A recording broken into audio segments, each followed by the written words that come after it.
Just give me a moment to get the computer going.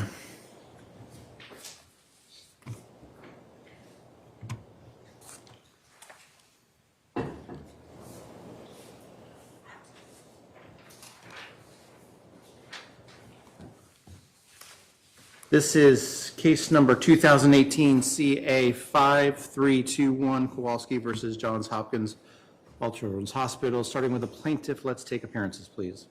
Greg Anderson, Nick Whitney, we have Tom Elliott and Amy Ferrier, and then by Zoom, Samantha Lawrence and Jennifer Anderson on behalf of the plaintiffs. Howard Hunter with Chris Altenberg, Ethan Shapiro, and Pat Crowell for Johns Hopkins Children's Hospital. Okay. Thank you. And I assume everybody got the agenda that we're going to follow this morning in the second amended order. So why don't we just get right to it. First topic is going to be the issue of alleged juror misconduct, whether we should be having a hearing, and if so, what the contours of that hearing would be. Mr. Shapiro. Yes, may I first? Yes, sir. May it please the court, Your Honor, I actually break this down into two separate and distinct arguments, either of which would warrant a new trial and at a minimum warrant the juror interview. The first is the duty of jurors to adequately and honestly disclose during voir dire any material issue that could affect their jury service. In this case, juror number one has three material omissions or misrepresentations based on his verdict form, and I'll discuss all three in turn. The first was he was asked on his juror interview question whether he or an immediate family member had ever been a victim of a crime, and he checked no. We've since discovered that both he and his wife had filed an affidavit and prosecuted their stepson for threats and looks like what was being threatened as a murder of both of them in the form of a sworn affidavit to Detective George Richards on March of 2016. There's very detailed statements about this. I think they're part of the record, but if not, if I may approach and hand Your Honor a copy.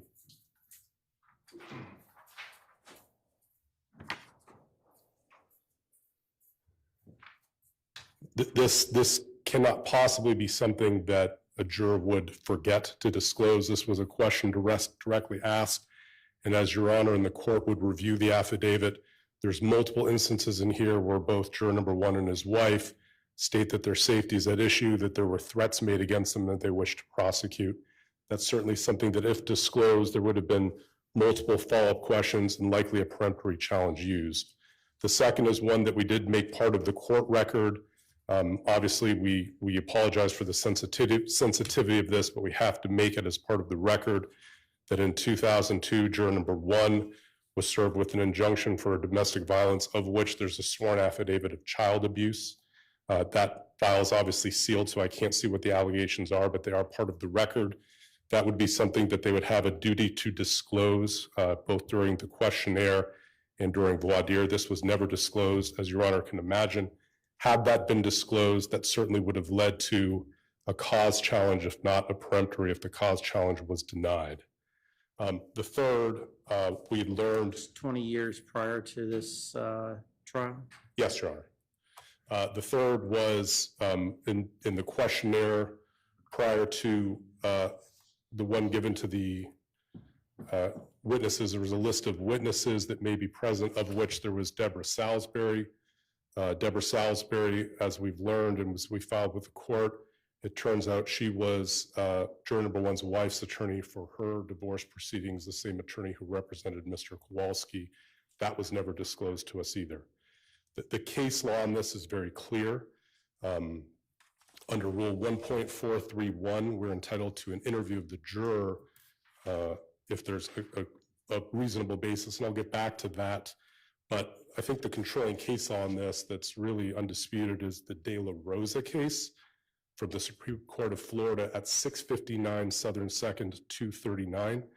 There is a three-part test utilized to determine whether a juror's non-disclosure of information during voir dire warrants a new trial.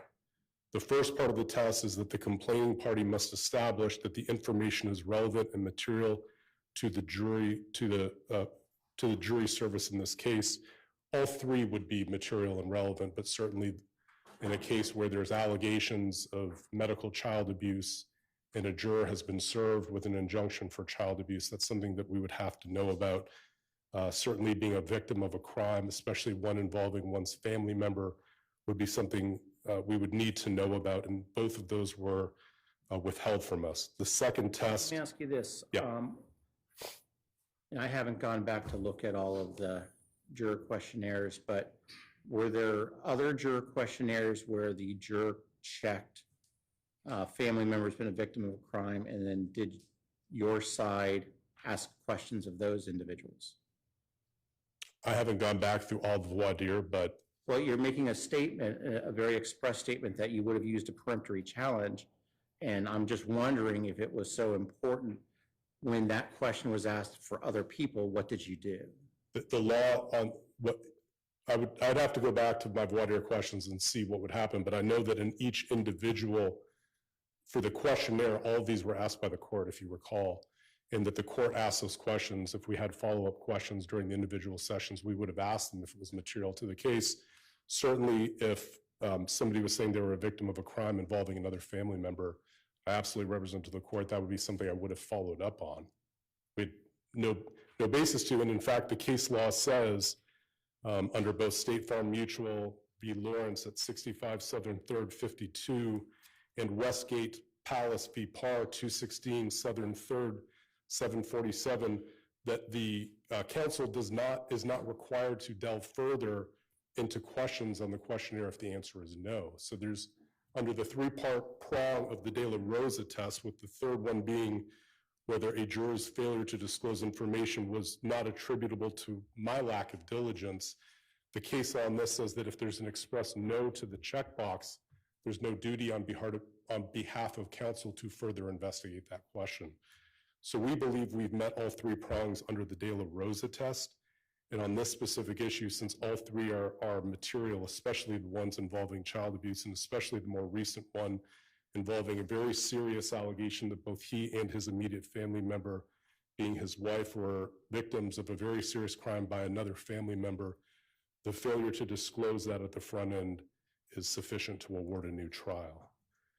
So that's my argument on the non-disclosure. And at this point, Your Honor, I would switch gears to the argument about what we would phrase as improper influence, if not jury tampering, from the outside. And so, you know, we've put together a very detailed PowerPoint presentation that we filed as part of our motion for new trial regarding the social media postings of juror number one's wife, and how those correlate to what we believe is a very real belief that that information influenced and was known to juror number one during his deliberations and during the trial.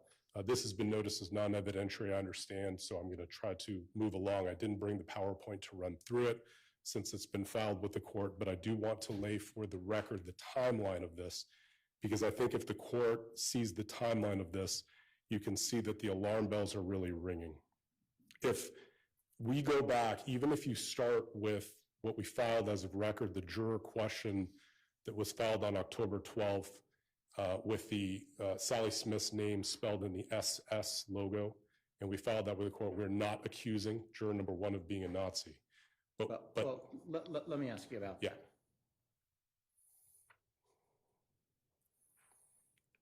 Yeah. Every single juror question,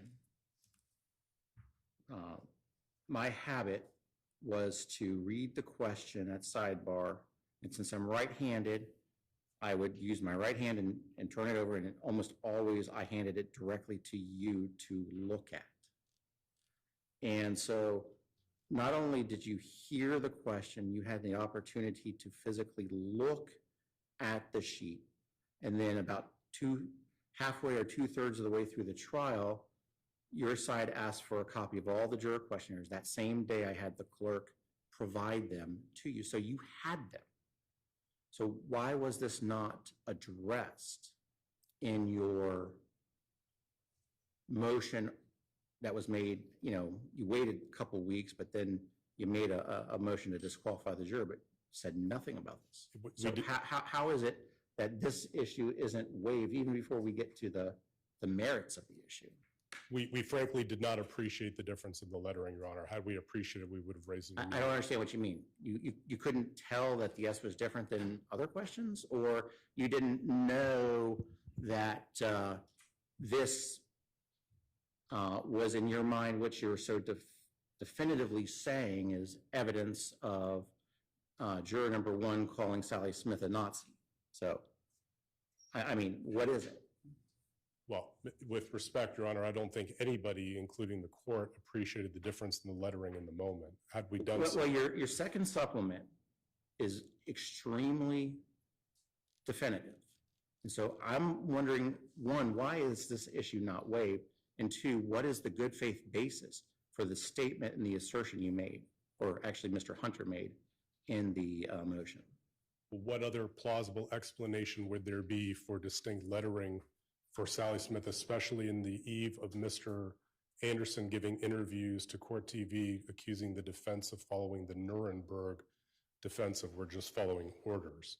Had this been only an isolated situation where one juror question has different lettering in the absence of any other suspicion of hostility, we may share this court's view that that would be an extrapolation. But my recollection is that you all made a big stink about Mr. Anderson's interview that next day, and we had to talk about it and discuss it. So I don't see how you can say you didn't appreciate the issue when you physically saw the questionnaire and you were later given it during the trial. So why is this issue not waived? These issues are, from a legal standpoint, a procedural standpoint, the motions for new trial and requesting a juror review are preserved as long as they're brought within 15 days. There's no legal obligation that we can see that all of these issues need to be timely brought during the trial. Now, certainly, Your Honor, had we appreciated it, we would have added it to our motion. But given the breadth of it, I did not appreciate the different lettering at the time. That's all I can tell you. And it sounds, I don't think the court did. It wasn't glaringly obvious to us as we're reading questions from the bench and focused on the substance of the question. Well, how did you come to appreciate the difference? Somebody pointed it out to me. You can continue. On October 19th, we put a lot of the social media postings of juror number 1's wife. And look, spouses of jurors are entitled to opinions. That's not the issue. The issue is a lot of what's posting here. And I don't think the plaintiff is going to argue in rebuttal that her postings are not extremely pro-plaintiff. That's not even the issue directly here. The issue is, given the hostility of juror 1's questions and timing his questions to what she's posting online, gives a very strong presumption that they were communicating. Starting on October 19th, juror number 1's wife was posting online about the lineup for the next day that included Detective Stephanie Graham. And then the next day, when Detective Graham's on the stand, she's posting in real time on social media that her husband's going to have questions for Detective Graham. Well, let me ask you about this. Because anyone who was at the trial knows juror number 1 was basically going to ask questions. Maybe not as certain as death and taxes, but probably as certain as there's going to be a traffic slowdown on I-4 around the Disney Champions Gate area. So how is that evidence of inside information? Judge, again, if this is the only instance of juror number 1's wife predicting who he's going to ask questions to and when, again, in isolation, if that was the only issue, I would appreciate it. But as we lay out, there's about 15 more instances that combine with it. Again, in real time, I appreciate the court shared the email from the woman from South Africa questioning the integrity of the Kowalskis, we call her the agent, regardless of what she is. She's, you remember Jules in the courtroom. She's been online saying she was texting with Maya, texting with the Kowalskis. She's calling into YouTube blogs and saying what the jurors are thinking. And, that email was shared with the court. The court shared it with us, but as part of the email, when you look at it, she's talking about juror number 1 shaking his head hostilely towards the defense witnesses, that Jules is calling into the talk show saying that that they're hostile to all of the defense witnesses. And, you get to what I think is very glaring was the October 26 questions when Sally Smith's video was played. I'm sorry, when Sally Smith took the stand. If you look at what juror number 1's wife is posting online at that point, and she is, again, I don't need to establish the pro-plaintiff bias, but it's concerning to the defense that when you look at her social media follows, it's not just the pro-plaintiff blogs. It's the Take Care of Maya producer. It's Mr. Anderson's jury consultant. And she writes on October 27th, I think Sally Smith only relied on Tampa General to decide this case. At the same time, her husband's asking the same questions that Your Honor may remember Mr. Anderson was complaining to the court. We need to clarify that the 2015 Bonnie Rice call was different than the 2016. When you look at his questions, they are, quote, why would Dr. Rice, a TGH doctor, need to call you, Sally Smith, about Maya when you're over at ACH? And then he asks the second question, why is Bonnie Rice calling you to raise the red flag? They're sharing the same questions and the same concern and the same confusion. Again, when you fast forward. Well, from a timing perspective, didn't juror 1 ask the question first, and then there were comments from, I don't know what to call it, the public, trying to discern what the question meant? They were made at the same time, yes, Your Honor. No, which one was first? I believe his questions were first. So assume that the statement was from somebody other than the wife.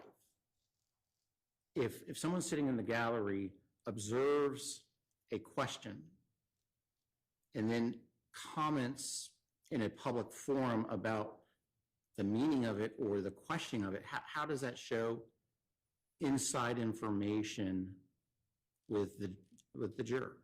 Because it's a discrete issue of sincere confusion that they both share on the same topic.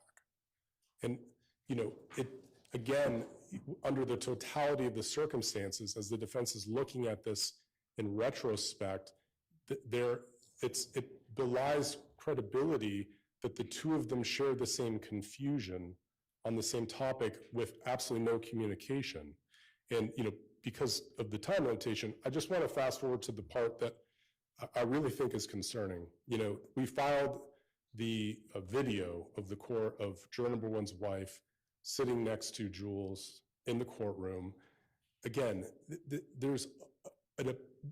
this justice system requires not just obviously that the jurors be sequestered from outside information, but it requires the appearance that everybody participating in this tribunal is fair and impartial. I find it impossible to believe that, and I'll say it, that the Kowalskis didn't know at that point, because Jules is texting with them and communicating with them, that she didn't just spend the day with juror number 1's wife. And that when we made the motion to disqualify juror number 1 for our feeling that he was no longer fair, that he was no longer impartial, somebody has a duty to let the defense and the court know, hey, by the way, his wife was in the courtroom. She's posting online saying, my new best friend is Jules. She's posting in chat rooms saying to one of the bloggers, check out the burner phone with regard to information we have about the Heart Institute. And they're making plans to go to dinner. I mean, at some point, just the appearance of the foreman of the jury's wife sitting in close contact with the agent of the Kowalskis is wrong. And the idea that this can go on unbeknownst to the defense and known to the plaintiff, that ultimately culminates in a motion that we brought in, I believe, November 6th, asking for the disqualification of juror number 1, And Mr. Anderson, as you remember, went back and forth on it. I think I have to agree with this. You asked him, in fairness, Your Honor, do you want this as an appellate issue? And Mr. Anderson said, no, I'm going to substitute in the next juror. And then he went to Mr. Kowalski and said, they had a conversation. Obviously, we're not privy to what the conversation. He said, based on the conversation I had with my client, I have to go with his wishes and keep him on. At that point, we believe it has to be clear that they knew that his wife was in the gallery. What Jules may have told them about what conversations she had, we don't know. But we're entitled to an interview on this subject to find out. Well, let me ask you this. Assume for the sake of argument, I agree with you that from an appearance standpoint, or maybe the cumulative nature of the instances that you have laid out, suggests we need to have an interview. What type of parameters would you recommend be for that interview? Right, and Your Honor, honestly, I've never had to make this request in my 20 years as a trial lawyer. I will say I understand what we're asking for and the consequences of this. I completely understand the need to respect the judicial process and the jury process and not pry into their lives. I've never called a juror. Obviously, that would be improper and illegal. Their deliberations are theirs, but in a situation like this, with the totality of what's going on, we obviously need not just an interview to see who said what to whom, but the problem is either one of them could just frankly say, well, we didn't talk, and that can't be the end of the inquiry. I would like to know, since juror number one's wife and Jules were in close contact, apparently new best friends, texting about the trial, talking about borough phones, I'd like to know what the communications were. And, you know, again, I know it's a big request, but we'd like to know what text messages were going on between them. If the court wants to view them first and, you know, look at them and decide, is there anything there? And you can tell us. I don't know any other way to do this, because otherwise, you know, I mean, he, at least according to his own social media posts, he's been in contact with Mr. Anderson, who's told him not to say anything. So he's lawyered up to that extent. He's going to be, you know, I'm not suggesting the plaintiff's counsel would ever say to him anything other than tell the truth. I'm not, but, you know, he's been lawyered up at this point and advised multiple times that if you say the wrong thing, you're going to throw out this verdict. So I don't know that we can just rest on the assumption that if the court were to ask a series of questions, did you consider any outside influences? Did you hear anything? If we get frank denials at that point, that would satisfy the inquiry. In this age of social media, where where our primary concerns came from social media, we believe that the proper remedy would be some type of inspection of electronic devices to see if communications were made between him and his wife regarding the trial, to see if communications were made between his wife and Jules or other agents of the Kowalskis, and to see what they're talking about. Because of course, if there's a text message that's going on between, for example, juror number one's wife and Jules that says, don't worry about this, he's going to vote for you, that would be massive, and that would be grounds for a new trial. So our request for this would be the interview. We would certainly defer to the court to the grounds. We're not looking, you know, we suggest it would have to be on the record with people with the chance to examine it, but we believe there has to be some type of an inspection, and the court can certainly control it. We could draft what we would propose as an order if the court were inclined, and I would respectfully suggest that we've more than satisfied our burden under Rule 1.431 with my sworn affidavit, with the evidence we put forth here and more. And I would suggest that I would get with my appellate counsel, Mr. Altenburn and Mr. Hunter, and draft a proposed order that would encompass what we believe would be the scope, that would include not just an interview, but some type of an inspection of electronic devices. Thank you, Mr. Shapiro. Who from the plaintiffs? Your Honor, if please the court, we'd like to break up some of these arguments, because I was there at the time, but the legal arguments would be handled by Mr. Elliott. I'm going to try to keep us to one attorney per issue. Okay, so To the extent the court then, if I've got questions, I know how to ask. So, Mr. Elliott, let me just start.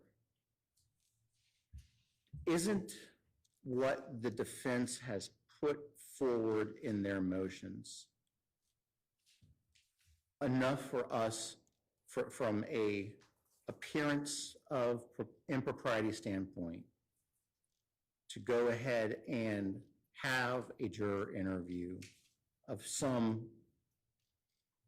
with some parameters to be discussed? I mean, isn't that what really we have to do at this point? Your Honor, we would say no. Why? Several things. First off, and they've got several different components here, but all the stuff that's in the original motion is supposition, attack by proxy, they must have done this, they must have done that. This thing was on live the entire time. Everybody saw what was going on. They're assuming things that they can't prove, as we point out in our response. As we also point out at the very beginning, they waived all of that because it was all available for them to see. We know from what we've submitted to the court, Mr. Shapiro was online. We know his wife was extensively online. So if we're going to assume that wives and husbands talk, which is what they want you to do for the juror who was told not to talk with his wife, we have to assume Mr. Shapiro and his wife were talking, and he knew all of this stuff in real time that was going on, and they do nothing about it until after they get an adverse verdict. So all the stuff in the first one, I would say, is gone on that basis. And then we go through each of them and tell you and explain why. For example, the creature comforts, that was, contrary to what they represent, that was said before the question was asked. It's also a very common phrase, as we point out. So each one of these things has a logical explanation. You can't put together 15 things, if that's what there are, that have no significance and say, oh, now we've got a big conspiracy. Okay, so that's why we said the first motion, gone because of that. The second one, with regard to the 2002 notice, over 20 years old, case law is very clear, that's way beyond the time to be relevant to anything. You also can't tell anything that went on from it. I mean, what if, and I guess it's just a what if, what if it involved, I think it was probably HRS at the time and not DCF, but Right. HRS at the time, and he being juror one, harbored some view of HRS that he brought forward. Isn't that something that the defense would have been entitled to know about? Your Honor, we don't. Why would we have asked the question in the first place on the questionnaire if that wasn't something that we were concerned about? Your Honor, from what they've submitted to the court, they haven't gotten to the threshold issue of showing anything that went on. I mean, we don't know if he was the complainant or maybe he was subject of it, but we don't know anything about what was involved there. There's just no background. Plus, it's over 20 years old. Case law, we've cited some cases where things were much less time than that, and the court said that's not material at that point. It's too old to be material. And of course, this is not a case against DCF. If he harbored something against DCF or HRS, maybe his ire would have been directed toward them and not the hospital. It might have been good for them. So, this is all an after the fact, trying to get out of what happened. That's what this is all about. The juror 2 supplement on the writing of the lettering, I think the court has dealt with that.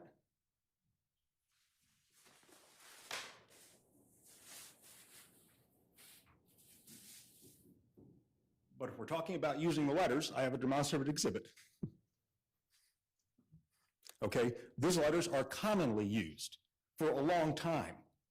Okay, it does not mean it's a Nazi symbol. From what I've read online, 2 of the founding members are Jewish in this group. So I think that should dispose of that. Then we got a new one this morning. This is the first time that we've seen this.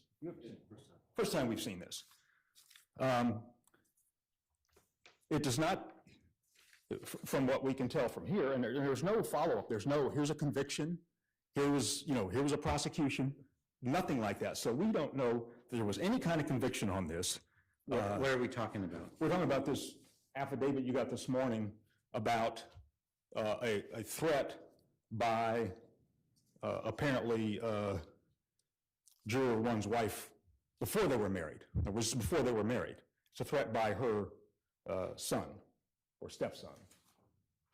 Anyway, first time we've seen this, it does not show, there's no follow-up, there's not showing of any conviction, there's not showing of any physical harm, any physical crime being committed here.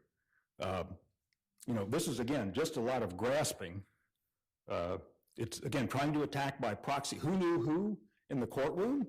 Really? I mean, if this goes where they want it to go, you're not going to have any more married jurors because there's going to be a presumption. Every juror speaks with his or her spouse. So that's just too much reaching. As far as the materiality goes, they said, well, they didn't disclose, so we've met that. No. To your point, Your Honor, they have to show it was material. It's a three-part test. Even if there was a blatant concealment, there has to be material. And when you don't ask any of the others, and they can't come in here and tell you, oh yeah, we asked everybody that listed this, we asked them. They haven't gone back, they haven't even done that exercise, I think because they know it wouldn't support their view. But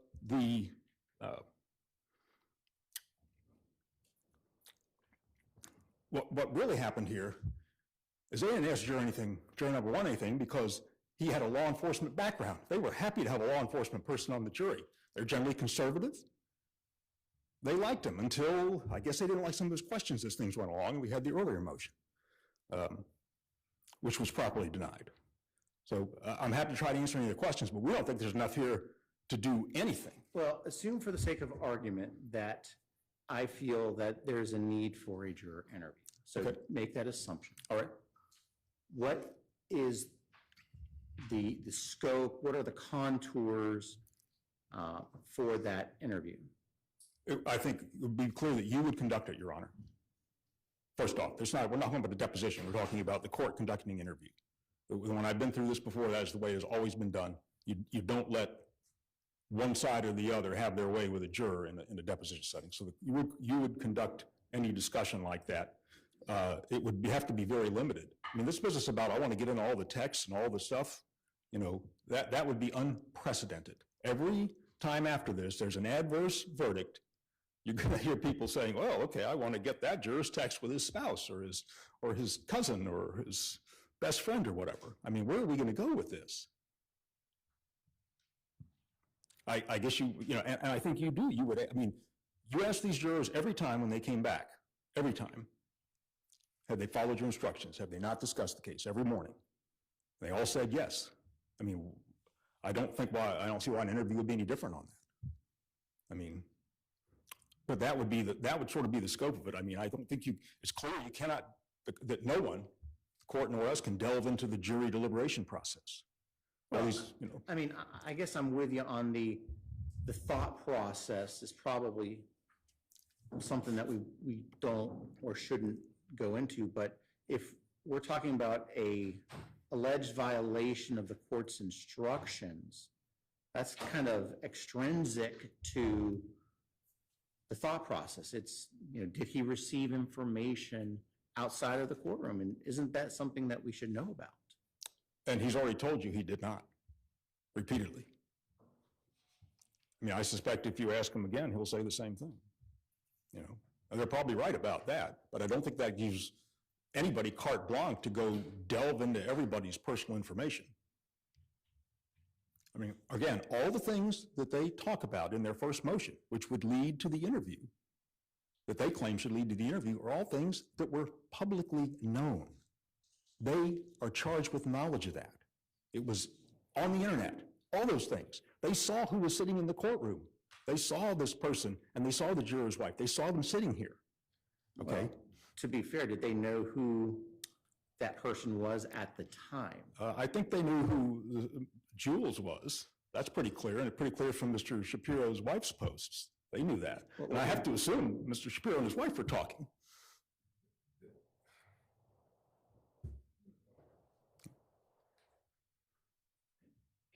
Okay.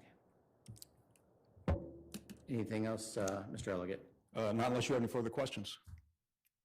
Well, let's talk more about the scope and contours of the juror interview if we were to have one.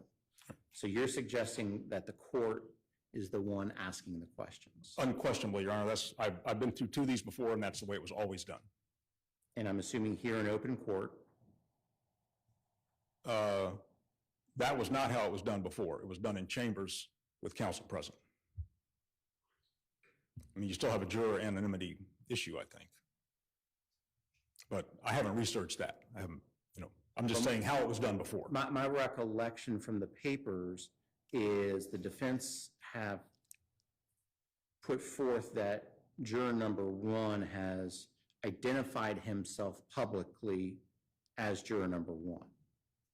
Well, I think they outed him first, Your Honor, but I don't know which came first. Okay, and so the court were to conduct it, and what are the limits? I think you can add, I think it would be limited. I think you would say, there have been allegations made that you were communicating during the trial information that, that you were discussing it when I told you not to. Is that true? Anything else, Mr. Elliott, you want to tell me? I don't think so at this time. I don't have any further questions. I don't have any further questions for you. Okay. Any very short rebuttal, Mr. Shapiro? Any questions for me, Your Honor, in light of what Mr. Shapiro raised? I'm sorry, no, I don't have any questions for you, Mr. Anderson. Now, I don't know yet what I'm going to do. I intend on resolving whether we're going to have a juror interview sometime next week. So I will do my best to get an order out. But for now, this is not saying we are, but if we're going to have a juror interview, let's talk about when it will be. I think I put in the prior notice that it would be the week of January 2nd. So, what about January 3rd? It's a Wednesday. Would the attorneys be available on January 3rd? Judge, we would still be out of town until hang on one second. I could appear by Zoom for that. The defense can make themselves available. On the 3rd? Yes, sir. Mr. Elliott? Yes, Your Honor. Mr. Altenburn? Yes. Okay. It will if we have one, it most likely would be on January 3rd. I don't know what time. We'll figure that out if we're going to have one. So let's move on to the next topic on our agenda, which is the topic of a renewed motion for basic JNOV. Renewed motion for directed verdict, notwithstanding the verdict, or whatever it's now called. Now called. I still think of it as a JNOV. JNOV myself. And I'll point out, you've divided my very long motion into 3 parts of 15 minutes, and I could spend much more time than that, so I'm going to have to just identify fairly specific things that I think are most important that I would like to address in this first section. I've read everything. I mean, I didn't read this affidavit yet, but I will. And so I want to focus on the motion for directed verdict as to the intentional infliction of emotional distress resulting in suicide. I want to briefly discuss the insurance fraud motion for directed verdict, and finally the motion for directed verdict as to the punitive damages claims against the hospital. On the intentional infliction of emotional distress causing suicide, I mean, it's now, you clearly understand that this has to be extreme and outrageous conduct that's atrocious to the point that it's no longer acceptable or cannot be acceptable in a civilized community. The plaintiff admits that no one event was enough to trigger that standard here and is wanting to use a series of things. And now is claiming, although it seemed to me during the trial and otherwise that there was no conspiracy or group of people planning this at the hospital. It felt that way at the time. But now they're just saying it was random people in the hospital that did these things that rise to the level that when communicated by her husband to her caused her to commit suicide. The first thing I want to argue is that my first jury instruction proposal to you was the correct standard, that a common law court expanding incrementally the common law, should restrict this claim to one in which the intentional infliction is done for the purpose of causing suicide. And if that were the standard, we wouldn't have even had a trial here at all on this. And respectfully, if we are to go beyond that public policy to something where something that's even a substantial factor ends up being a matter that causes 100% responsibility under an intentional tort, or we can't claim that she was comparatively negligent, we can't claim that we're entitled to contribution from DCF or anyone else. If that's to be the law, that should be the legislature that does that. That's a step beyond what a common law court should do. So I'm asking first and foremost for a directed verdict because that was a standard that should have been done here.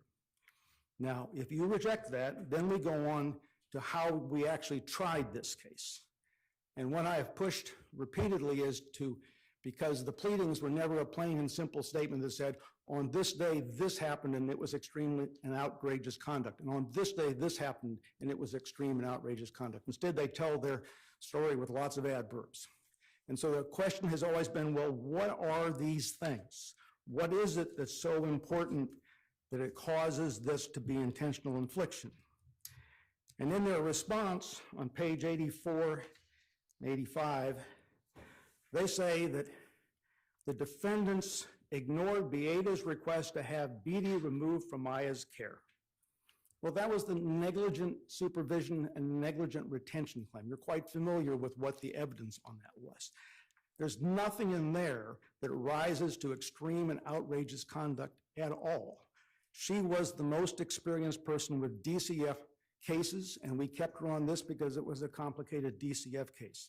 That's not something that's not tolerated in the civilized community.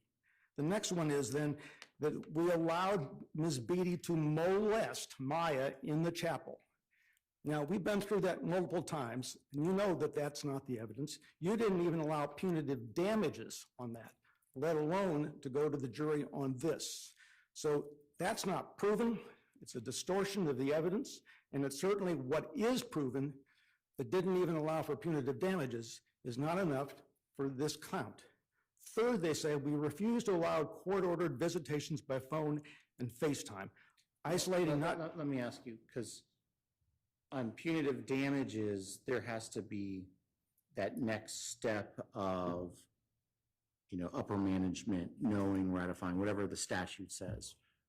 Correct. Are you suggesting that the punitive damage standard is engrafted onto the intentional infliction of emotional distress cause of action? What I'm suggesting is the Supreme Court has said that it's not enough for it to be punitive damage level. It needs to be more than that to constitute intentional infliction of emotional distress. That's from the very first case discussing this that they've said that. We've said that repeatedly. But what I'm saying is, so you're saying that there has to be a upper management individual either directing or condoning, ratifying the specific conduct as opposed to someone who's not as high on the food chain doing it.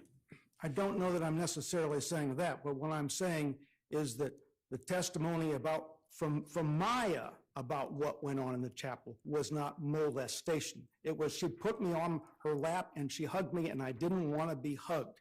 That's not molestation, and that's not conduct in that context that's extreme and beyond what a civilized community expects. She may have been unwanted affection, but it is not enough for this tort.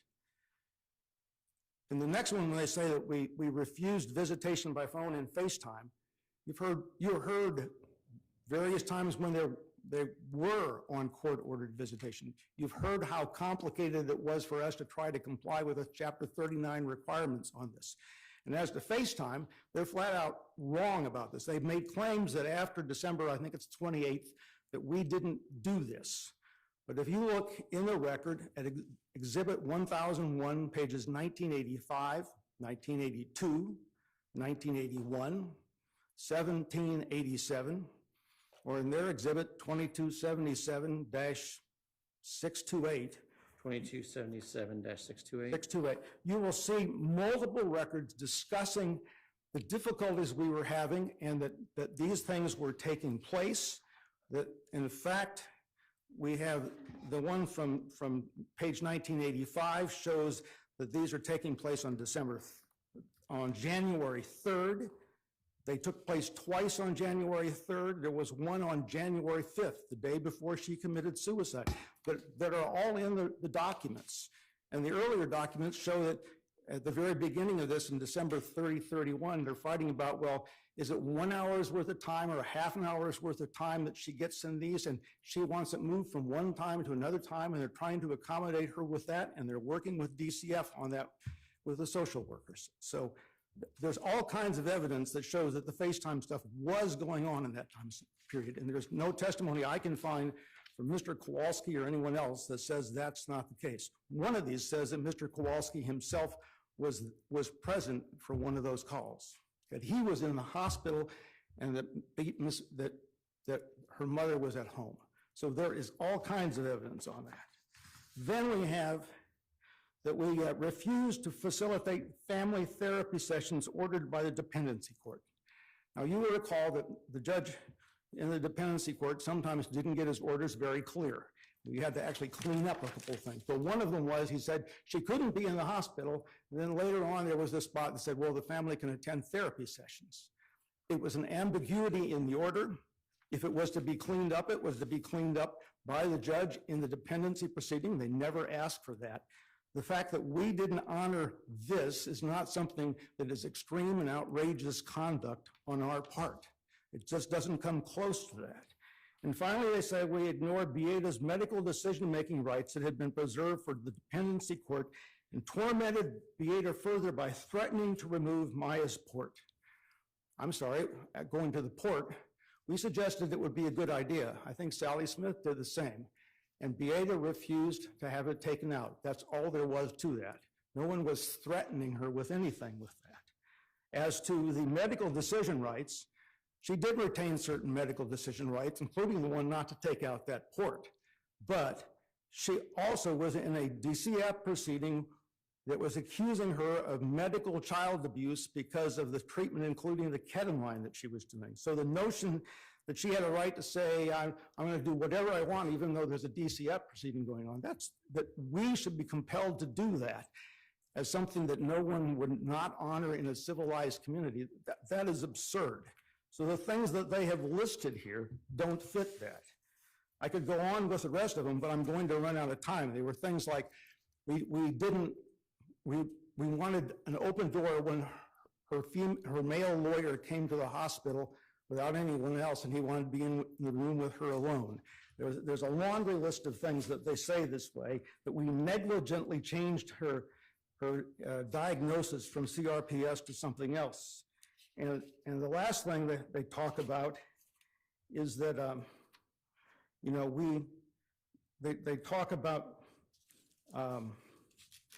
that we intimidated her because of all the things that occurred on January 6th, none of which she knew about. That is undisputed. So these things, even if you're looking at Maya, it may not be enough for intentional infliction, but what they're claiming is that these things, when communicated by Maya in some fashion, we don't know the details, to Jack, who took them home and told them to his wife, got her so upset that Jack didn't come back and tell the hospital about it. Jack wasn't even concerned on the day she committed suicide that she would commit suicide. But we were supposed to have foreseeability to know that what our people were doing, not as a conspiracy, but in this random approach, was enough that we caused her suicide. And I am sorry, that is just not the common law of the state of Florida. We are entitled to a directed verdict on that. We were entitled to a summary judgment on that claim. That is simply not something that they have proven here. Now, as to the fraud insurance, it's a small claim, but it was a claim of intentional fraud. And that is in terms of what the jury was told that there was a fact question about whether we intentionally defrauded them with the insurance. Now, I put in recently just the testimony from Mr. Kowalski about the insurance. There's just a few pages of that. And you know that they didn't actually even put in the bills to begin with. They put in the 3 years of medical processing by Aetna. They never called anyone from Aetna to say there was anything improper about the billing. So they're not charging a breach of contract, but even if a breach of contract were the issue, they'd have to prove up what their damages were. And so here they're claiming that somebody in our billing department put a number on a bill with the intention of defrauding somehow Mr. Kowalski or the insurance company, when the insurance company is not claiming to be defrauded. And that person knew that it was a false statement to defraud them, even though if you look at the medical records, we were providing physical therapy, occupational therapy, cognitive therapy. They're complaining we didn't do enough cognitive therapy, but those are all things that would be done for CRPS as one of the options of a diagnosis. When you go beyond that, and he says, well, it's because I didn't pay a copay. He presented no proof, and he admits in his testimony he has no proof of that. He has no proof we sent him a bill for a copay. The statute of limitations for trying to enforce it by a lawsuit has long since expired. There's no evidence of that. There's no evidence that the deductible was somehow spent on this as compared to everything else that was paid. Those bills were predominantly for 100 days of service in that hospital that we were required to do because the court wouldn't let her out of our hospital. So those things are simply not proven here. As to the extra insurance costs, the only thing he ever did was say that his COBRA bill was higher. Well, that's because his wife no longer had group insurance. It has nothing to do with anything on the coding of a bill from us. So we are entitled to a directed verdict on that claim. Now, finally, on the individual claims for punitive damages, I'm going to start with, I've got limited time, so I'm just going to aim first at the first week. In that first week, and I'm looking at the first stage of the punitive damages. You heard the doctors, what condition she was in. There's no dispute the first day she was in tremendous pain. She was sent there by her doctor, and they began treating her in the emergency room and in the PICU and doing things that they believed were in her best interests. As Dr. Elliott explained, he was doing things pharmaceutically with her that he believed if he put her out the door because the parents wanted her out the door, it would be dangerous to her. Now, maybe he's right, maybe he's wrong, but for punitive damages, the first front end was it unreasonable and unwarranted not to send her home with mom? Keep in mind that mom's email, which is the email on October 12th, where she explains that she had this interview the day before with Dr. Smith.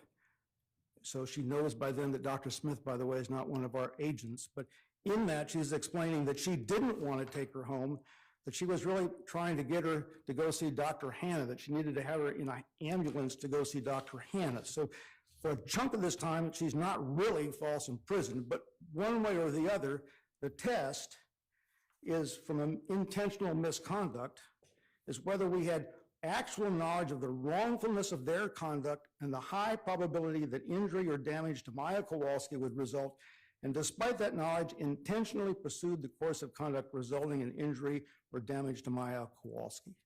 There is no evidence that the doctors in the emergency room or in the PICU fit that standard. You heard from all of them, they don't fit that standard, without even getting to the fact that the level of management above this knows about this front end, from the evidence at least, they're relying upon the fact that these doctors are on committees for the hospital for management there. They're entitled to a directed verdict on this one. It's the same as to the EEG room and as to the photographs at the end when you look through those things. Under the evidence and the law on this, they're entitled to a directed verdict. Now, I've got a reserved motion for a directed verdict on the issue of specific intent, and I'm hoping that I'll try to do that in the damages part so I don't run completely out of time here. Thank you. From the plaintiffs.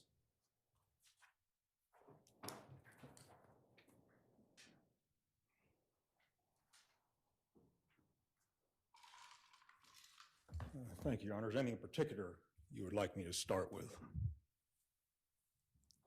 I think the one that Mr. Altenburn was hitting the most is that the conduct that was discussed at trial did not rise to an intentional infliction of emotional distress relative to the Beata Kowalski suicide. Okay. Yeah. Let's start with that. I mean, I don't think you need to go to the wrong standard. That issue, I've You've ruled on that. addressed and ruled on. You gave them both, you gave them two different options. Okay. Well, I think Mr. Altenburn first wanted me to come to the conclusion that the hospital had to specifically intend to cause Beata Kowalski to commit suicide. I think that is where I think Mr. Altenburn wants me to go. That particular issue, I don't think we need to address, but his next argument about the quality of the evidence Yes, sir. is insufficient. Okay, it is sufficient. And How so? what you heard is, you heard talk about one little thing here, one little thing here. Pages 2 to 5 of our response, we list many, many things that the hospital, using that generically for a moment, did over time to Maya Kowalski and her family, and of course that impacted Beata Kowalski. We do not say that there was not one event that caused the suicide. I don't think we say that. I mean, if there was one event, and we do think it was a series of things. There were a series of things that led to this. The one event might be the photo taking. And if you look, they make a statement in their memo, and I'm not sure we corrected this, that Beata didn't know about the January 6th photo session. Well, that's contrary to Jack Kowalski's testimony on October 3rd at page 138. He says he told her about the videotaping, told her about the photos. So he testifies to that. That's in the record, and the jury's, we get to assume that the jury believed that. Okay, so she was told about that. We're talking here about the mental and physical torture of a 10-year-old girl for 3 months. This goes on over a long period of time. To say, oh, well, the doctors, when she first came in, they weren't doing anything bad. Risk management was involved from day one. You can see that in the medical records. Risk management, as Beatty testified, instructed her to do these things, instructed her to videotape, instructed her to take the pictures, okay? And we have a detailed discussion in our memo about... The videotaping and the pictures occurred after the first week in the first Right. claim Yes. of false imprisonment. Right, but during that first week, it's not just a few doctors at the beginning. The risk management is involved from the beginning in this case. As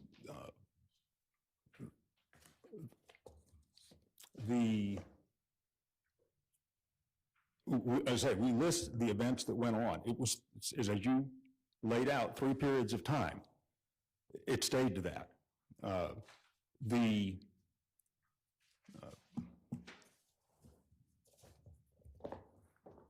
mean, I'm not going to try to go through all those things. They're in the memo. We've addressed them. And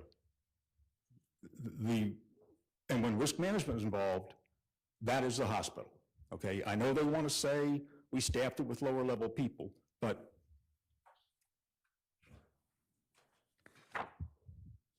in evidence,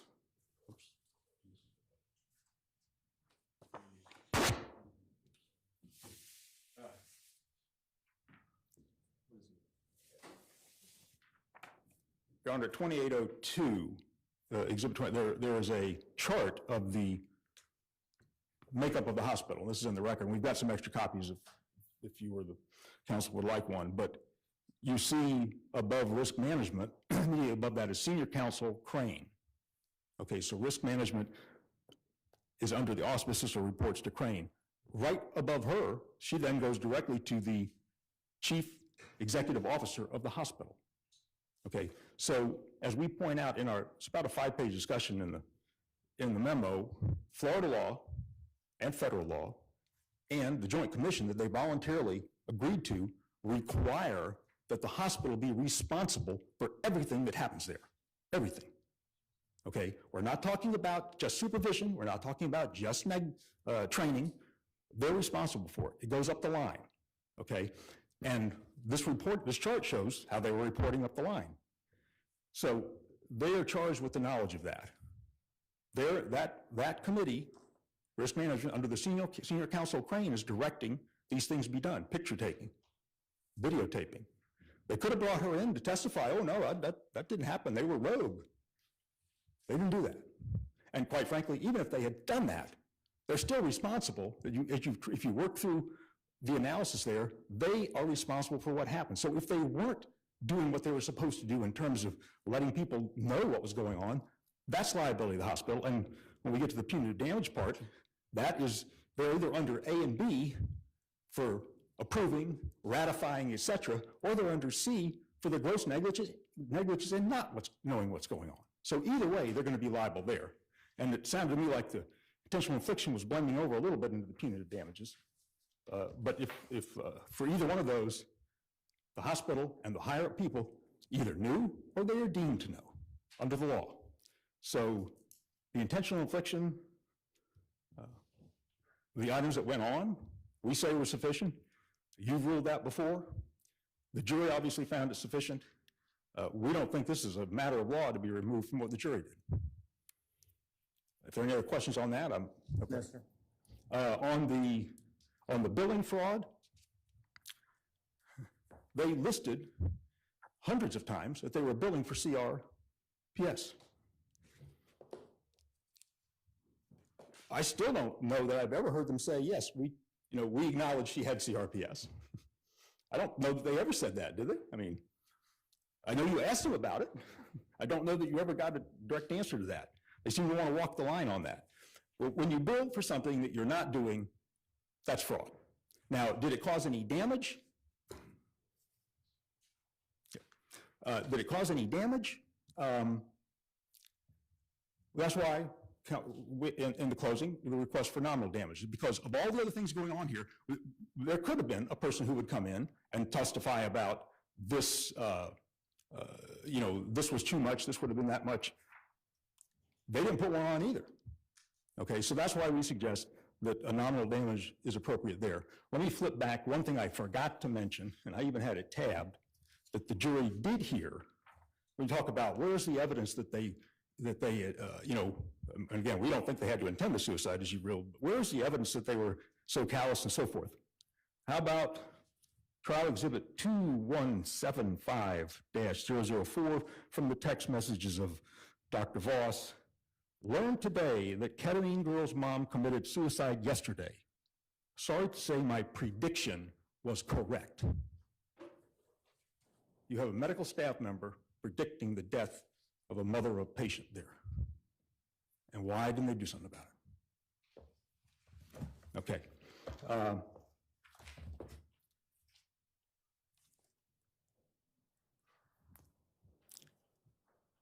Does the court have any other questions on anything else on the DV? No. Okay. Then I think I'm done. If anybody wants, you have access to this chart, I know, but if you... It's in the file. Yes, I know. Thank you, Your Honor. Any very brief response, Mr. Altenburn? First of all, with respect to Mr. Elliott, I think you must be confusing what Mr. Kowalski could have said about the videotaping in mid-October with what happened on January 6th. There was no evidence. It was very clear at the end of this case that she had no knowledge of the photographs that were taken the day before she committed suicide. Maya didn't talk to anyone about them, and they were back in a storage closet, still in a camera at that point in time. There's no knowledge of that. As to Dr. Voss, we've been through this. You heard her testimony. This is, first of all, it itself is not extreme and outrageous conduct. It's after she's dead. And it's a text message type discussion between two doctors.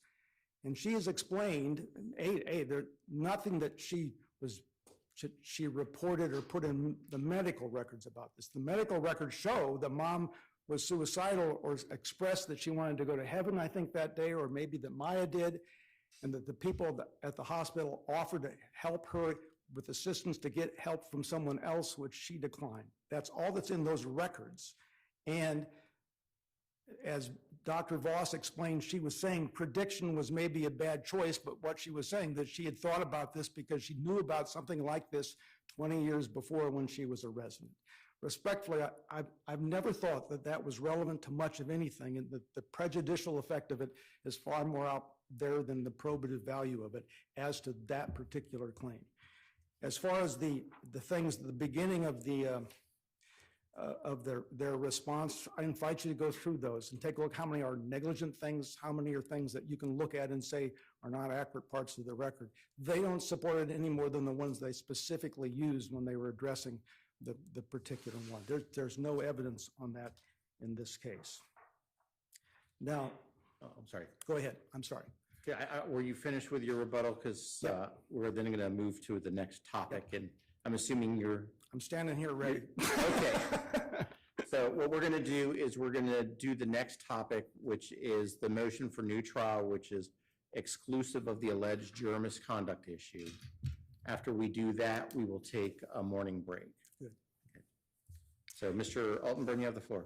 And I'll try to be shorter on this one. I want to save a little more time for the damages part because it's complicated.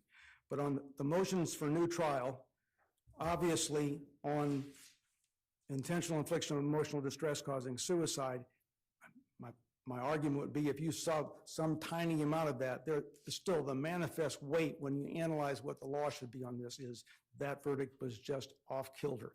The fact that it's off kilter on damages on practically every line kind of demonstrates that this jury was involved with a prejudicial effect and various things that got them to go off from the evidence. And so a manifest weight analysis, even if you didn't think it was a directed verdict, would stand on that particular count.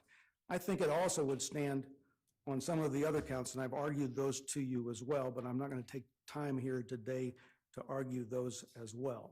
Certainly, the insurance count, I just don't think there's any evidence there to prove that there was any, the nominal damages were not an element in that, and they needed to prove detriment to the insurance company financially. They never did that. They never brought in anyone to show that that number had any impact on that. So that, if not the directed verdict, ought to be manifest weight. Now, we also moved for new trial because of the Chapter 39 issues, and I do believe that that is important. We wanted a broader immunity, and that was resolved on sovereign immunity, on summary judgment ahead of time. So I can't really re-argue that we couldn't get the broader immunity, but I will be arguing that later on in a different court. But here, there was a litigation immunity for things that went on in the DCF proceeding that kept out testimony about that. But it got to the point where we couldn't talk about ramifications of that proceeding.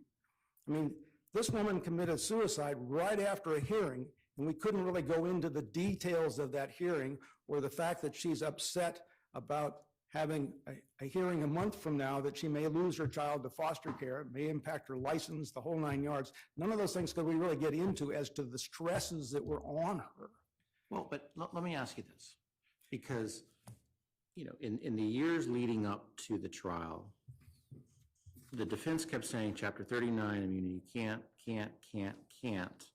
But then at trial, the defense tried to present a lot of stuff that happened in the dependency action. I mean, that's what the defense tried to do. Yes. So, I mean, I'm trying to understand, it seems like I'm supposed to exclude everything that the hospital wants excluded from the dependency action, but then allow the stuff that from the same dependency action that the hospital wants to use. I mean, how am I supposed to draw that line? And I think I kept talking about, this is where I've been drawing the line. I know, And that line I tried to draw as clearly as I could, but knowing the facts in this case were difficult, I admit. the line is that no one could rely upon testimony on anybody's part make someone responsible for something or the like. This is not going to be evidence that could be used to prove liability.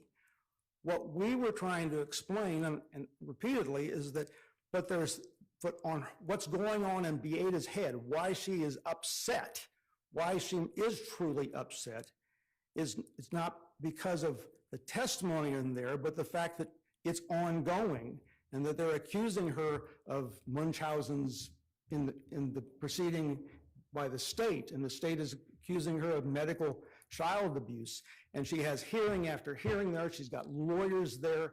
All of this is going on, and she wants to see her daughter in the courtroom, and they basically have some understanding of that. But when we're on this, who caused her suicide? I'm sorry, but and it was really hard.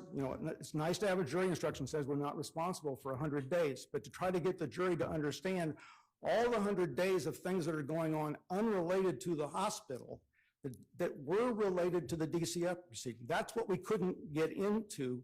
And, I know in your head you were having a hard time on that distinction, but those were things we should have been able to talk about, because those were things that were really getting her very, very upset. Those were things that show up in her suicide note. And we should have been able to expound upon those things, and we weren't allowed to do that. And that, to me, is a very important thing. With limited time here, let me move on to two other things. The next one is that with Dr. Smith on the medical negligence, the issue is whether she's an apparent agent.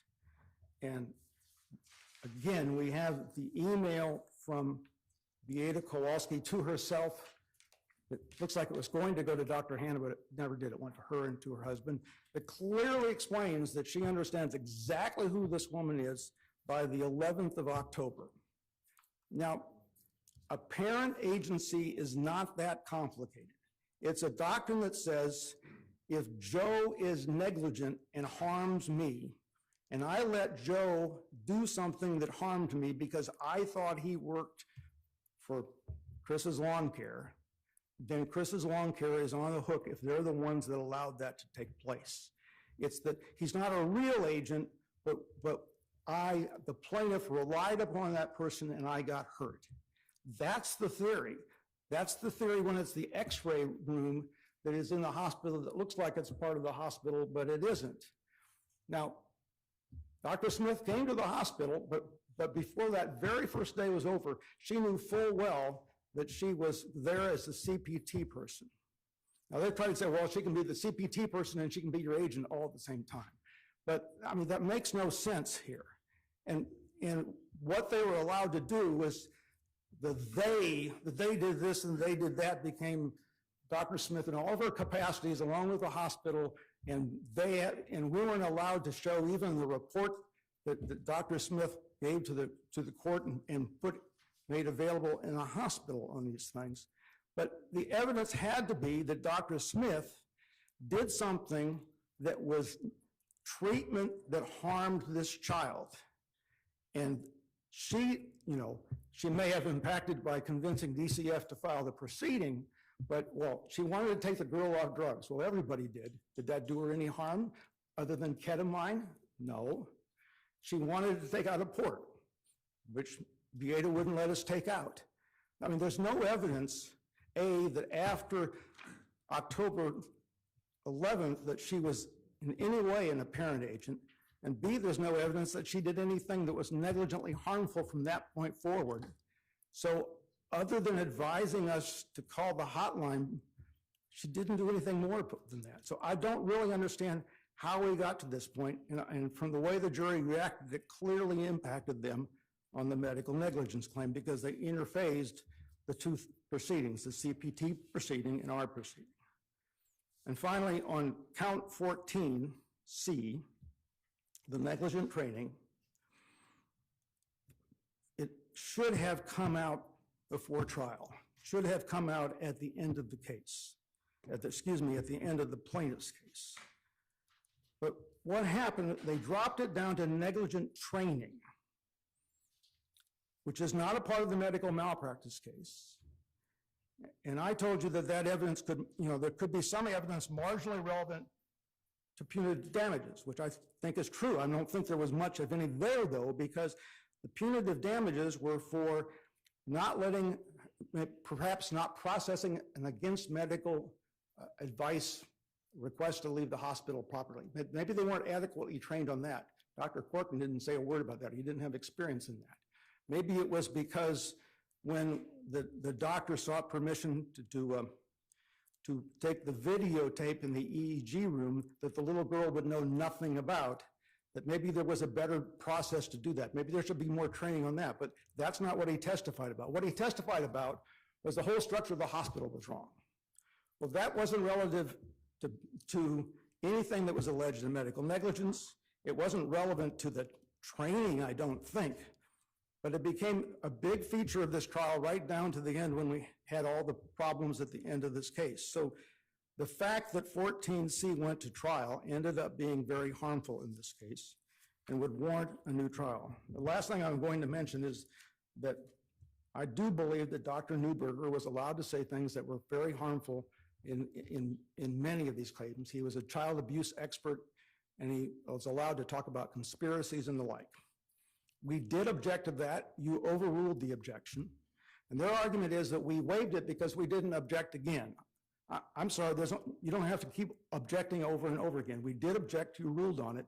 They then made the decision to play that video to the jury, knowing that if you were wrong in that ruling, that it was going to be prejudicial. They did that, and we're not in a spot where we're obligated to do multiple objections, especially when you remember how hard it was to get anything done between 8:30 and 9:05 every single day. The more we had done that way, the crowd cheer you got, with due respect, Your Honor. So There was more than one or two objections during the trial. yeah, so that's what I have on new trial. Thank you. Mr. Elegant. Thank you, Your Honor. Sort of to start off, I guess we'll go in the order. Let me ask again, anything you want me to particularly address, please let me know as I'm going along. And I'll No, sir. do that. Okay. Litigation immunity. And there was a statement about the January 6th hearing, and this is what did it. Well, January 6th was also the day of the photos. And maybe I wasn't clear before.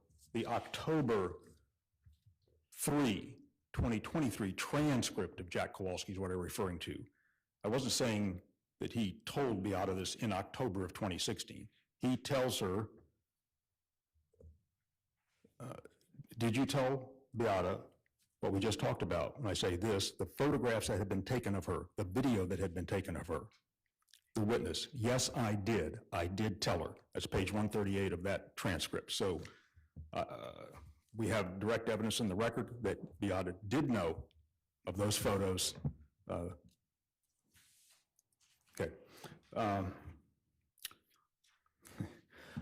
Your Honor, kind of like you said, they want to talk about some things in DCF, but not other things in the proceedings.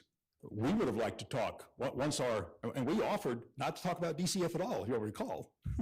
We made a motion on that, and they didn't want that. Okay, so, because they wanted to hear about immunity. They wanted the jury to hear about immunity. Well, that's a litigation decision. But if we were going to talk about more of DCF stuff, we would talk about their involvement with DCF, how they basically prosecuted the case there. People from the hospital were involved doing that. You noted in your long order a question about good faith. The couple cases that you acknowledged you had to follow didn't even talk about good faith. Well, we would have said a lot of things about good faith if we were going to get into the DCF proceedings, but we didn't. It was stayed narrow. I think to come in now and say, oh, well, we didn't get to do everything we wanted is a little late. On that day, again, tying into the DCF, Beata sees her daughter in a wheelchair. This is a 10-year-old who, among other things, was forced to defecate on herself, treated horribly. They just downplay this. As we say at the beginning of our response, they just don't get it.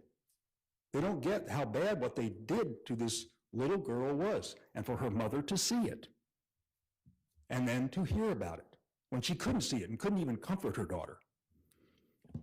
As far as Dr. Smith's negligence or apparent agency, it's a little bit moot or academic in one sense because there's a question on the verdict form about medical malpractice from the other doctors, and that's answered yes also. So, but to stay with Dr. Smith for a minute, to say that she didn't have any involvement, I mean, here's a note from risk management file, trial exhibit 2277-068 about the videotaping, and Dr. Smith is all over it, Dr. Sally Smith. She's involved in this.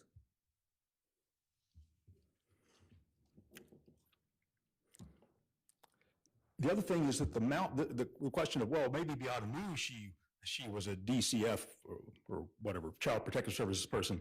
The malpractice wasn't on Beata, it was on Maya. Smith walked into Maya's room as an apparent agent of the hospital. So she's the one that saw this. As far as back to the negligent training, it is relevant. For the reasons we set forth and discussed at some length, the hospital is by law responsible for training and responsible for supervision. We also think, for the reasons we set forth, it's not preserved. So if there are any other questions, I'll be glad to answer them, try to answer them. Otherwise, I guess it's break time. Well, we're going to let Mr. Altenberg. Oh, yes, sorry, didn't mean to preclude that. Sorry, thank you. Mr. Altenberg, do you have a brief rebuttal on your new trial motion? October 3rd testimony is about video.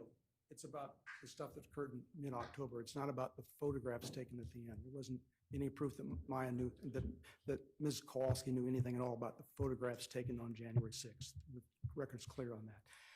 As far as Dr. Smith was involved in some things, she was the CTP person. She was doing investigations. We had to cooperate with her.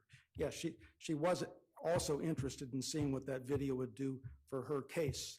That didn't mean that she was treating as doing something that the Kowalskis wanted her to do because they thought she was an agent of the hospital, which is what apparent agency is about.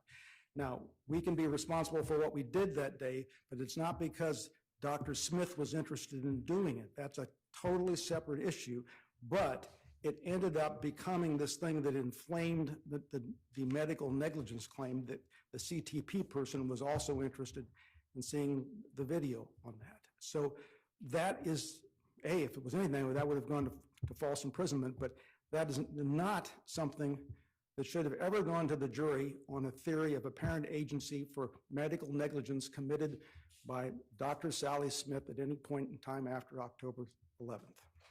So with that, I'll...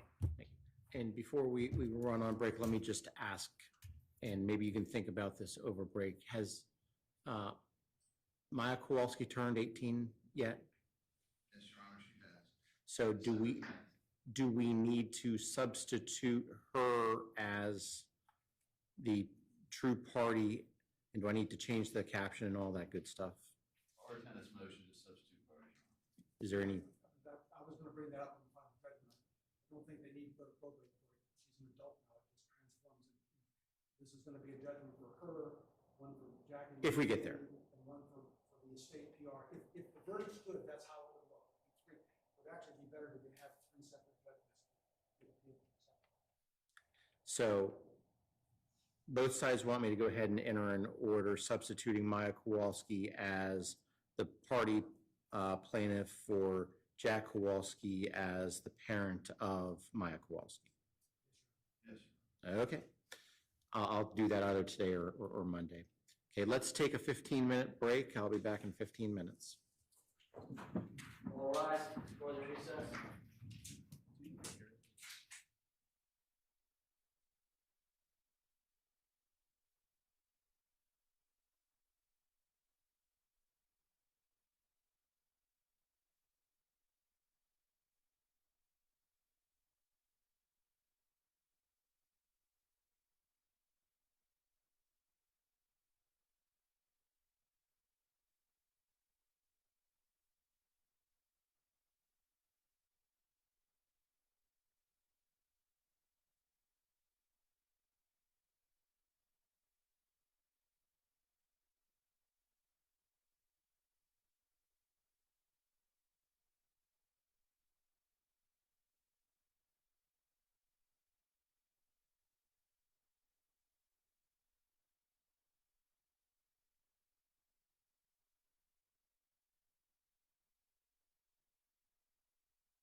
remittitur.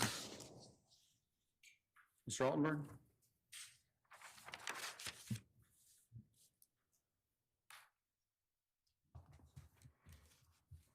And Your Honor, by remittitur, I at least am using a more generic concept of the damages problems in this case, because remittitur is the last in the area where I at least don't hope you actually have to go, because I don't actually think that these numbers allow you to do a remittitur. If you thought you could, but these numbers are so far off the mark that I don't think they line up with what a judge can do with remittitur.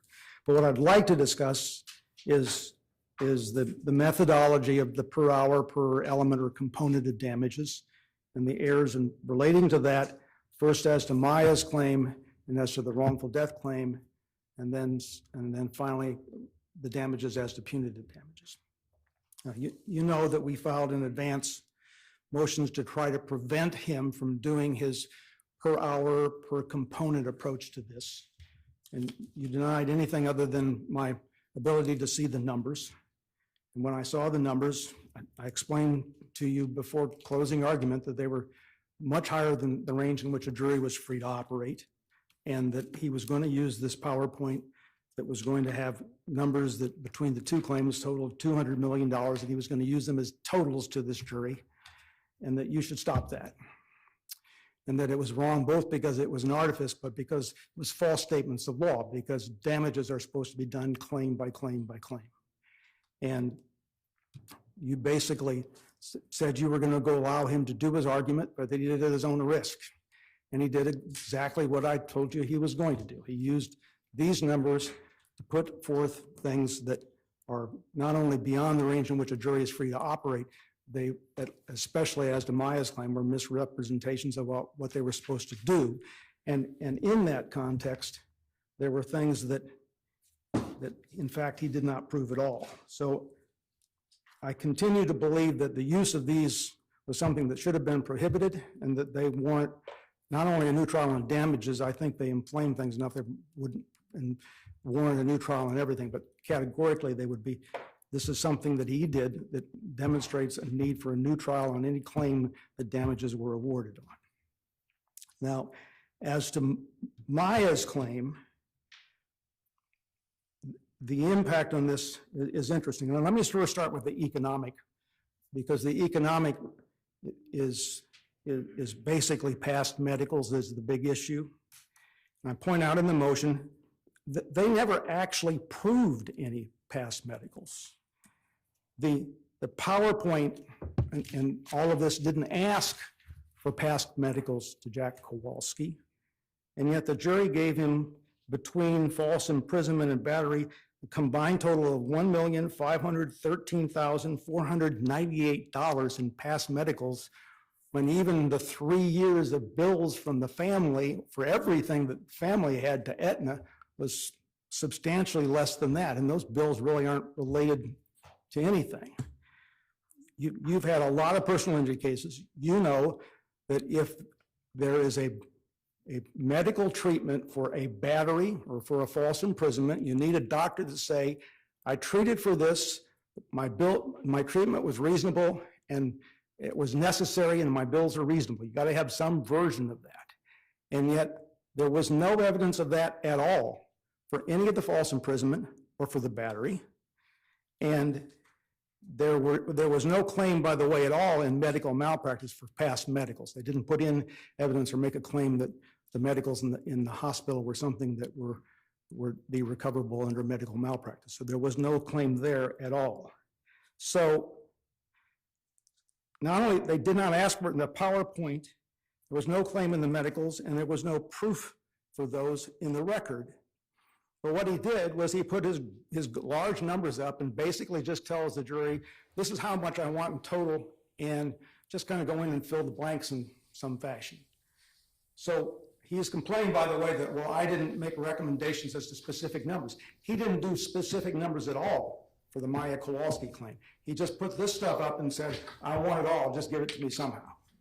The problem is that he never proved his economic past damages. The amount he proved was zero for that. And that is what that amount should be on the verdict form if the jury was following the law. Now, as to the economic damages, then we have, excuse me, the non-economic damages for Maya. These, he uses this approach of having her have human damages for this component and that component by hours per day. For every day of her life, for the rest of her life, she will have these damages. And he puts together these numbers that are $107 million for all of the torts involved, the intentional infliction, the false imprisonment, the battery, and the like. It's going to be almost $8 million, which is a number, you heard the evidence. There's certainly some value to those claims, but it's nothing remotely close to what any jury in Sarasota County or any county in Florida has ever returned for the things that you heard as the evidence of this. I told you they would be a magnitude higher. I think they're actually more than a magnitude higher than what happened here. And yet the jury came back with the numbers that I've described in the motion that are sky high for all of those things for Maya. And they are clearly excessive, and it was brought on by the argument. Now, as for the wrongful death, it's a tiny bit different, because in there, at least, they are broken down in the PowerPoint. And on that one, by dividing the pain and suffering concept into components, and once again, using hours a day. By the way, Maya in particular is having pain and suffering for 15 hours a day for one claim and 12 hours a day for the other claim. I guess they're happening simultaneously as pain and suffering is tacked on one another under this theory. But he ends up with Jack Kowalski having a claim for $26 million, which is more than practically, I don't know of any medical malpractice, any wrongful death claim in Florida approved by an appellate court where a husband got $26 million. The highest numbers I've seen are $15 to $20 million. And yet he's getting this, and the jury, this basically doubles it, gives him $50 million. Because they got $200 million to spend and they're trying to figure out where to plug it in is what they did. What if I agreed with you that the wrongful death component for Mr. Jack Kowalski was too much? How does that work? What if I grant a remittitur as to that claim, and then let's say the plaintiffs disagree? Are we retrying the entire case, or are we just retrying that one claim? The law on this is that I can argue that I was entitled to a new trial on this, and once that is denied, then you go on to remittitur. So I don't necessarily have to accept a remittitur myself, and I can challenge the denial of a new trial. So I have made all of these arguments, but the notion that... Well, and I agree that we start off with new trial, juror misconduct, and then we work backwards. And if we end at the beginning, then we're doing a new trial. If we get farther down the road, then it depends on where we are. I get that. So, But it's for the sake of argument, and just for the sake of argument, this is obviously not a ruling. If we're in this space where I'm talking about remittitur and having denied everything upstream. correct. So how does that work if I grant the remittitur relative to wrongful death as to the survivor, Jack Kowalski? Well, the theory generally is that you think the jury was in, it's easier to do, by the way, with economic than non-economic, number one. But with this, the jury was in the range, and I'm going to adjust it by downwards by 20% or sometimes upwards by 20 or 30%. Judges will do it because you can do it either direction. And you could do it here, but it's $50 million. You'd have to drop off $40 million off this thing to get into a reasonable range for this, or at least down to $15 million of the maximum amount.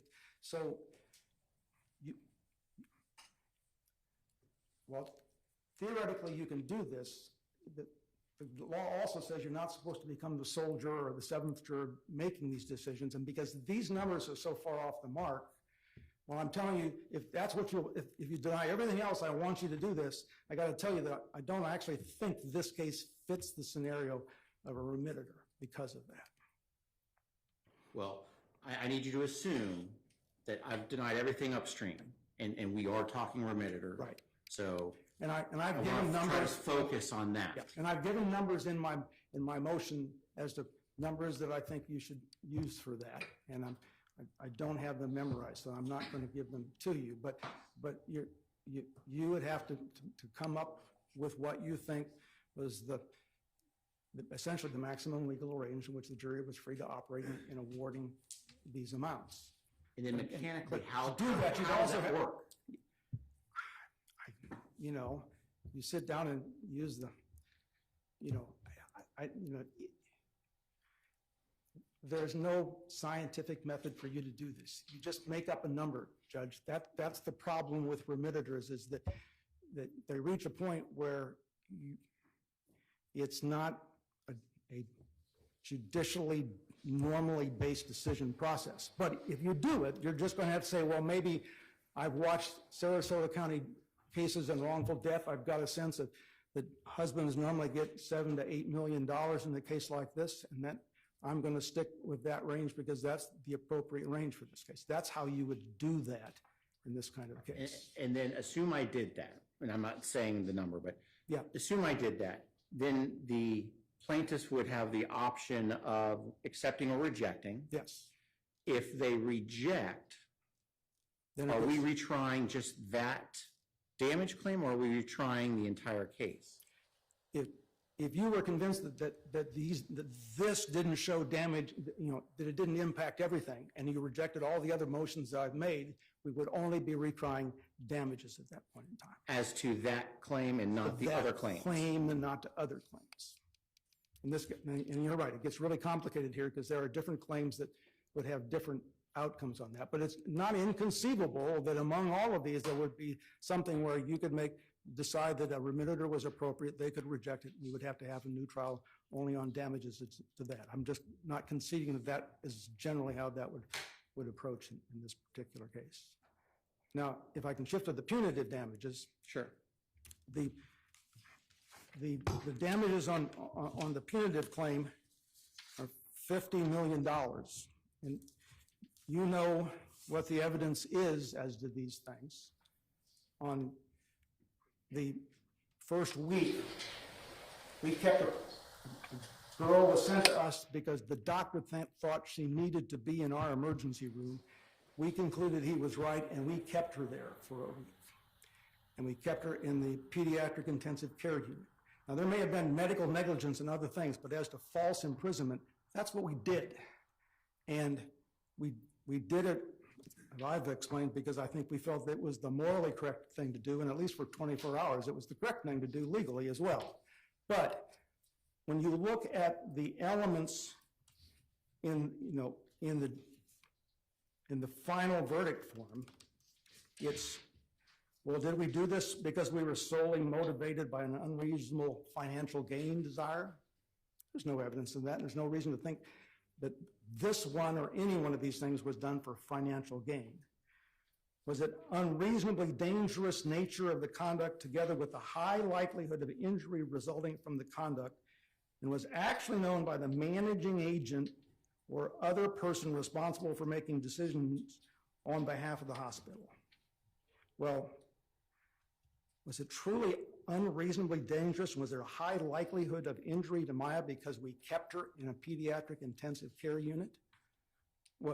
Was there such when we moved her down the hall and surreptitiously videotaped her, which is not actually an element of false imprisonment. We just moved her into another room.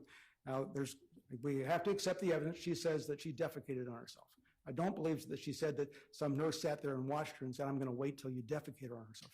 She claims she defecated. Now, you can go through, if you want to, because they say they're not in evidence, but every single one of those clips is in evidence. We only, between the two of us, I think we played maybe 5 or 7 of those clips to the jury to demonstrate that it's, a room in which she is a room like any other hospital room, and she's got a commode next to her bed like she did at her other one, and that she's getting PT, and there's a nurse in the room and the like. So whatever that is, you have to accept the facts as they are. But that is something that warrants us to have punishment of, I lose track of which one's 10 and $15 million, but these are multiple millions of dollars because we kept her in a pediatric intensive care unit, because we moved her down the hall into a room and had supposedly treated her different by what she describes. And then finally for the photographs that we took. Now the photographs we took, because once we started back up at that point in time with Beata having Facebook time, the next day she has cuts on her body, and Dr. Elliott reported that he thought she was self-inflicting. And that the record shows, risk management knows that we're worried that she's now self-inflicting, and mom's talking to her, and they wanted those pictures taken before and after she went. But isn't the evidence also that the lesions are symptomatic of CRPS, and so don't I need to assume that those lesions are what you have to assume for this case, for this part of it, and maybe he was negligent in that. If he comes back in here today, he's going to tell you those aren't CRPS lesions. That's what he believed, and that's what he told the jury he believed. And so maybe that's a negligent misdiagnosis, but was that something that was done at the level of intentional misconduct for punitive damages? So on all of these things, when you compare what we did to the tests, these numbers are multiple times higher than they should be. Should I also consider the evidence that was presented that the hospital did not believe Maya? I mean, how am I supposed to factor that, Mr. Altenberg? I'm looking at a cut on her forehead that looks to me like a scratch, to be honest with you. I'm not a doctor, but I mean, it's not necessarily that they disbelieve this little girl. I mean, she's there, they think in part for psychological reasons. It's not necessarily that she's doing things intentional in this situation. But I mean, you can factor that in, but if you do factor that in, that makes it $15 million or $10 million or $50 million for these things. That's an enormous amount of money for factors, for things that, for which there's, no evidence that she got medical treatment before. We've suggested that she probably ought to have some psychological therapy that she's never had in this case. But whatever that is, these are not the kinds of things like, the tobacco companies get hit for $10 or $15 million, but they knowingly, intentionally hid from the fact that they were selling a product that was going to cause you an addiction that could lead to lung cancer. That's the evidence in those cases. They get high numbers because the facts are really pretty outstanding in those cases, and there's multiple people involved in that. So if you look at this the way it is, I submit to you that those numbers are far out of range for anything that's reasonable. Now, can we not file bankruptcy? Well, probably not. But the front end test is, does this conduct warrant how much money as a deterrent? And these numbers are sky high on that. And I'm just, because we're in a remittitur situation. And you can do a remittitur on this as well. Yes, you can. And It's just your argument seems to be more of a new trial type argument as opposed to a remittitur argument on this punitive damage, because I don't hear you saying that. Well, the biggest reason I think there's a new trial, and it's this last part, is when we get to the claim about whether there was specific intent to harm her. They are correct, by the way, and I was mistaken at the time of trial, but I can be perhaps forgiven for the fact that I found out they wanted this in the morning, had to leave the courthouse, go back to my hotel room and try to research this and come back that day. But the standard jury instructions on this, if I can find this in the form, this is bracketed language, so it's optional bracketed language. And it says in comment 6, instruction 503.1C2C should be used only after the court has determined the evidence includes some additional circumstances that may affect the amount of the punitive damages.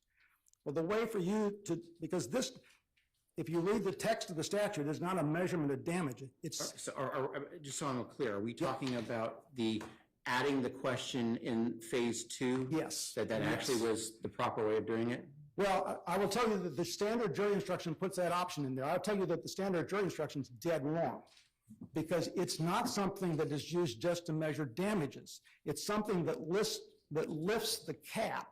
The jury never knows about the cap. This is something that takes you from having an award of up to, I'm not going to have the number in front of me, but it dramatically increases the ability to do it. But it also puts into the mind of the jury, well, was there a specific intent to do this, which changes the dollar amounts in this thing. Well, but let's, You can't change that cap unless you have clear and convincing evidence of something. I mean, isn't this really an academic discussion? No, it's not, because Why not? because they were supposed to give me their jury instructions by mid-August. They didn't. They never gave me that punitive damages instruction until the morning it was going to be used in the afternoon. And that was my first notice that anybody had any thought that this case involved specific intent crimes by my doctors. And I submit to you that there is no evidence that anyone in the emergency room or the pediatric intensive care unit had a specific intent to harm Maya Kowalski when they kept her there under their care. There was no specific intent to harm her in the other two areas as well. But isn't the cap not exceeded in this particular case anyway? So isn't this really? It's exceeded because all the other damages are excessive. And because you put this thing twice on the verdict form for them to focus on, well, yeah, we should give them higher punitive damages because there's a specific intent. I submit to you that there's no evidence of that. And I never got to make any predicate motions to have that stricken from a complaint or stricken from jury instructions. I never had an opportunity while there were witnesses there from management, because this is a management test of specific intent, not to be able to put on evidence about this. Well, but assume I messed up. That would have been a mess up in the punitive damages portion. Yep.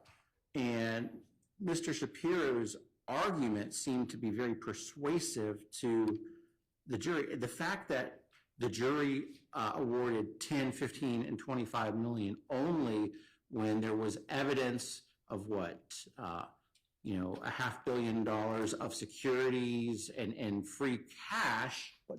So I'm just saying Mr. Shapiro's argument seemed very persuasive about every dollar you award Maya Kowalski or the family is a dollar that you can't give charitable care in Sarasota County, was the argument. Okay, but when General Motors does a punitive damages thing that under the measurements of how you determine the amount is worth $3 million, the fact that General Motors has a gazillion dollars doesn't mean it's okay to transform it into $300 million. The money amount is there just to demonstrate that you cannot bankrupt them. But the fact that someone is rich or poor doesn't necessarily change the amount that's needed to deter other people in the future or to deter these people. I mean, this has deterred the hospital. They're going to be very careful about who they bring in and how long they let them stay in if they're in DCF custody. That's what's going to happen. We could have discharged this girl about the same day as the shelter order.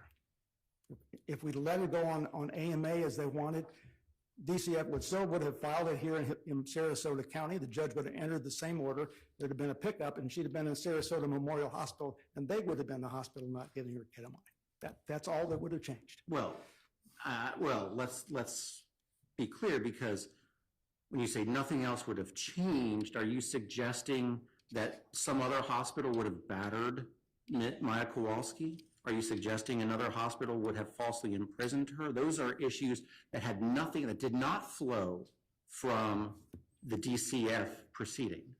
So, I mean, that's what your argument seems to be. No, my argument is on that for deterrent purposes, you've got our attention. It's just unfortunately it's going to have adverse effects on this. because we don't think we falsely imprisoned her by moving her down the hall or keeping her safe in a PQ. Admittedly, those photographs are not pretty, and maybe we should not have done that, but I do not believe that rose to the level of punitive conduct as compared to compensatory conduct. Thank you, Mr. Altenberg. Who's going from the plaintiff's side? Yes, Your Honor. Based on the court's question at the start about the damages to Jack Kowalski based on the wrongful death, I have an answer for the court. If the court noted, the jurors were all, from my view, and no offense to any of the female jurors, they're between the ages of late 40s, maybe mid to late 40s, and into their 70s. I submit to the court that these folks know what it's like to grow older and the challenges that are ahead of them. Now, the court's familiar with the law, but there's a quote out of Hawk versus Seaboard Coastline I think is appropriate. Damage for mental pain and suffering is one of the late developments in the law, and its potentialities are not restricted as they formerly were, because so much has been learned of the evil consequences that flow from mental injury. And that's back in 1989. The reason I think that's of interest to the court is, please remember Dr. Brewerton's testimony, which I think was reiterated by another psychologist. He's a psychiatrist, that PTSD actually forms a lesion, a permanent physical injury to the brain, which was never going to change and never going to heal. Now, I would like you to keep that in mind with the idea that from the jury's perspective, now Jack Kowalski was faced with should have been the greatest part of his life, trying to get his kids along, but with a wife that loved to do the same things he did. They got along well until this. They had built a great life together. They were happy. They had it all. And then that's when all this stuff came in. So the jury then is looking at somebody who not only loses the ability to live out some of the best years of their lives, and he's not an old man by any means. He's in, I think, his late mid-50s. But my point here is, Judge, they understood the waking up in the middle of the night, wondering, who's going to take care of me as I get older and the kids are out on their own. Taking care of a daughter that has a very, very difficult disease to deal with, which is so uncertain, and having two kids with deep-seated now psychiatric, psychological problems. So his loss of Beata was based on a 2023 jury looking at what we pay now in this country, in this state, for different things. We'll drop $100 million to get a kid out of a hole. I mean, I sat through the whole trial as well, but let's talk about the mechanics of remittitur as it relates to Jack Kowalski's wrongful death claim as a survivor. And Yes, if the court were to grant a remittitur, how does that work as to that claim? I hadn't researched it as closely as my appellate counsel could probably speak better to it, but I would understand. I mean, I'm here, and that's the question that I've got. Honestly, it would be better to have Mr. Elliott. Mr. Elliott, why don't you tag in? I know I'm violating the two.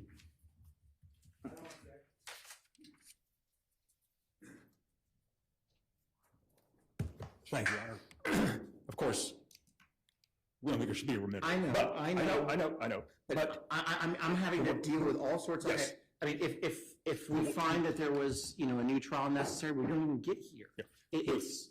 I understand. I think what you heard before is essentially correct. You would remit to the highest number that you thought the evidence supported. The law is clear on that. We've said that in the memo. Then the plaintiff gets to elect, do they take the remittitur, and then that goes, you enter a judgment with everything in it, or do they reject the remittitur and get a new trial? Assuming the plaintiff accepts the remittitur, you would enter a judgment. The defendant can still appeal that because they wanted a larger remittitur or they've got other issues. Okay, so. And the retrial, if the plaintiff did accept the retrial, it would be limited to the damages issue on that on whatever you remitted. You would not go back and try liability. You would not try any other issues. Okay, well, that answers my specific question. And you would be able to get a judgment entered Yeah. on the remainder, I think that's important. Yeah, if the remittitur is rejected, or excuse me, if the remitter is accepted, as I said before, there would be, whatever it would be, the judgment, we've submitted a form, and whether it's 1 or 3, it would be, you would enter it with that number in it. So there'd be a judgment entered. And that's, I know we're coming to that issue, but that's an issue because it's a large issue on interest. It's not accruing now, but will be once the judgment's entered. Is there, I don't know if you, I was going to respond to the punitive damage part. You have one more Of course, contextual? got questions, either one. Take your pick, eh? Mr. Elegant, Okay. he's standing there. Your Honor, on the punitive damage issue, we have threshold issue is the same issue for compensatory and punitive, which is with a couple of exceptions, they didn't suggest any numbers to the jury, none. They suggested like one number on, actually, if I could have that sheet. I know that's the other one. That's the one. Thank you. Sorry. 272,000 they suggest under medical malpractice. They didn't suggest any damages for any other categories. And then they suggested 500 to 1.5 for each plaintiff under the wrongful death count. No others. And, you know, there's case law we've cited that says, well, if you don't give the jury anything to operate from, kind of hard to come in and say these are too much. I mean, they could have come in and said, you know, you know, and, you know, it's well recognized that you can have the per day, per hours, just a variation of that, and there's cited a case where they've done it. But if they thought that was crazy, they should have come in and said, those numbers are crazy, do this number. So as far as the punitive damage numbers specifically go, they keep wanting to focus on the physical. You know, we weren't that bad to her physically. They just want to eliminate the mental part of this, the mental effort to break Maya and break her family, and in particular her mother. You know, that's what this was about in large part, and I think the jury got that. The results show they got that, and these all coalesce together. All these things, as far as for the things for Maya, they did different things, but they all came together to cause the situation she has, the damages she has, and that's, you know, to apportion those out. You know, they could have suggested some other way to apportion. There's nothing wrong with apportioning it. Those are, you know, if you have a typical situation, you have a one car, bam, accident, it's done, that's it right there. That's not what we have here. We have things, different things over a period of time. And we analogize it to the situation where you have, you know, 2 injuries and one's caused by somebody else, and the instruction is, well, if you can't apportion it, then you give it all against the defendant. I mean, here, we didn't have to get to that because it was just one defendant. As far as them saying we didn't know this was coming, their memo at pages 41 to 45 complains that for a long while about Dr. Newberger's testimony. And he was talking about the intent and how bad their actions were and that they were intending to harm the family. So they knew it was coming. That was there. And as we pointed out in our memo, and we argued this with regard to other things, you don't plead every nuance of the case and every little thing you're going to try to get to when you set out to plead the complaint. So we think that was covered.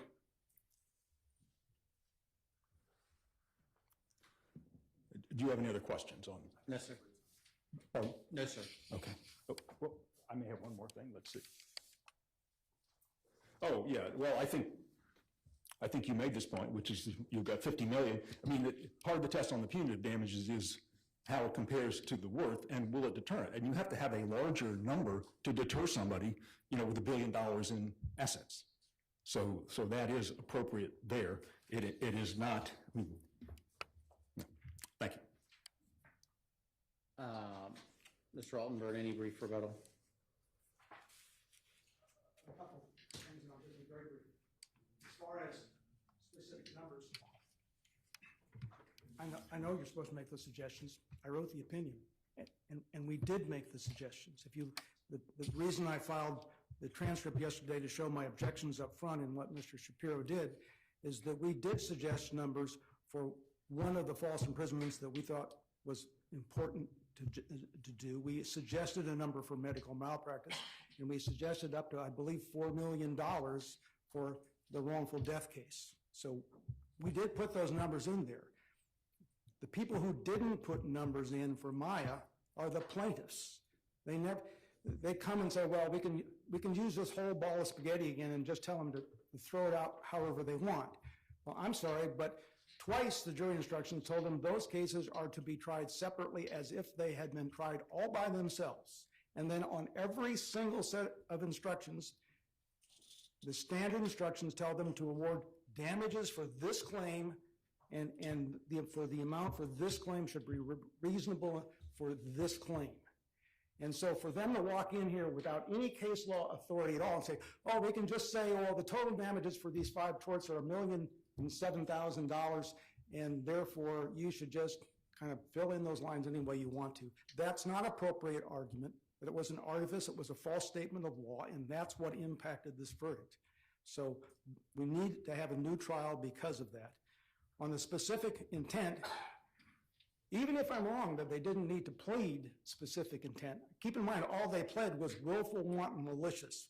We tried all of these punitive damages on the complaint that said willful, wanton, malicious. That's not too close to the target. But our understanding was, we actually got an extension on the jury instructions that we would work these out by the middle of August. And I gave all of the liability instructions and asked for damages instructions. And the day I got an instruction that says specific intent injuries to lift a cap on punitive damages was the last day of jury deliberations. That is not fair notice to me. And I would have done things dramatically different had I had known that.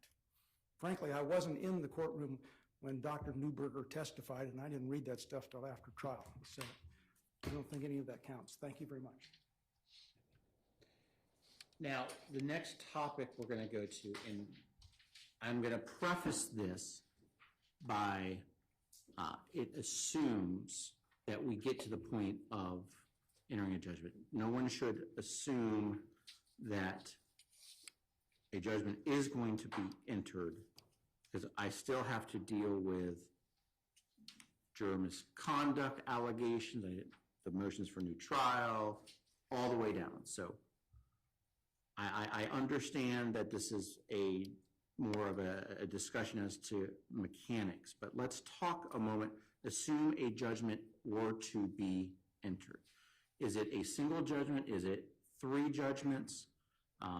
Is it, what do we do about that whole discussion that Mr. Altenburn had with, I think it was Mr. Anderson, about the lien? So who wants to kind of talk first about those issues? I'm happy to say that, I don't know whether it needs to be 1 piece of paper, 3 pieces of paper, but it is legally a judgment for Maya, legally a judgment for Jack, and legally a judgment for the personal representative of the state. And from my side, if you enter these judgments, I don't have to appeal them all. I could appeal one and not another. And if you were doing remittiturs, they could appeal one but not all. So just from a practical standpoint, of what I attach to notice of appeal, I would prefer to have them be 3 documents rather than 1 document. I'm not telling you that you can't put a staple on this and make it wrong. Your Honor, we think either way works, and we're fine with 3. You have some other questions? I'm happy to go to those. Well, the next one, let's talk about the lien issue. Because I know there was disagreement in open court. If I have the transcript, I haven't gone back to look for it. What is that? How does that work?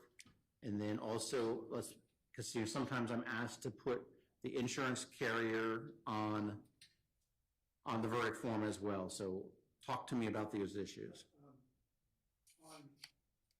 Let me distinguish between set-offs and liens, and putting a judgment carrier on the judgment. I'll represent them. I don't think they actually want to talk about that. lien is the hospital, whoever has a legal right under their contracts, to get reimbursed from the judgment, they have to negotiate with and work out an amount. And normally the defendant's pretty well outside the picture, which is why I've never quite understood what that fraudulent insurance thing was going to do. It would be between them and the insurance company. I am entitled, if you actually found that there were proof of medical bills for those, for the false imprisonment and the battery, if there was an award of past damages actually proven and that was there, I do have a right to come in on set-off and show that the insurance company paid, a smaller amount than the amount that was blackboarded and get a reduction on that. The confusion here is nothing is blackboarded, so I don't quite know how that plays out here. But finally, if you leave me liable, my client liable, for Dr. Smith, she settled for, I guess, $2.5 million, and I will be making some form of a set-off claim for that amount. I don't know the terms of the settlement, so I can't represent exactly how it impacts that. But if we're liable for her, then the fact that there's already a settlement for her is a factor that we'll have to resolve by a settlement motion. The medical bills I'm talking about, that set off and Smith are the only two that I'm aware of on that. There's no other kinds of insurance that you have. Judge, I think this is a split again. I apologize. I think as to the lien amounts, that is a separate hearing. I think the court's question is, do I need to put any of the lien holders on the judgment, if that's what the court was asking? The answer to that is no, they're protected by statute. So we would have then a post-trial determination on how much they get paid back, but I don't think that really affects the judgment, right? That's something that we're obligated to do out of any recovery. Now, the second question then would be as the liability carrier, in this case, MCIC Vermont, and whether they go on the verdict form. Is that what the court asked? I don't know who the carrier is or if there's a carrier or not. I don't know. Yes, sir.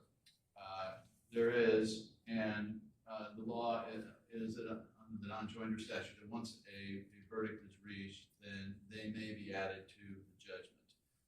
However, there's a question about whether they asserted any type of defense to coverage, which my understanding is the only thing they asserted was as punitive damages, which they have a right to. So if we can join them on the verdict form, except as punitive damages, on the judgment, except as to the punitive damages, I think that would be appropriate. I can speak just to the statute. The statute says that once the judgment is entered, the plaintiff has a window of time, I think maybe 45 days, to take certain steps that would allow them to join a carrier who has no coverage dispute as to something. But I don't represent that insurance company, and I've never seen their insurance company. So the issue there would be, I would enter the judgment, assuming we got there. And again, it's an assumption. If we got there, I would enter the judgment, and then the plaintiff would have to take whatever they needed to do. But the issue with the set-off, though, isn't that something I would have to do prior to entry of the judgment? Well, typically, from what I see, the judgment is entered, there's a motion for set-off as to the amount of the judgment, and that's a hearing, and then there's an amended judgment that pulls it down. You see that most commonly with PIP insurance and things like that. I don't know how to do a set-off till I see the number of the judgment.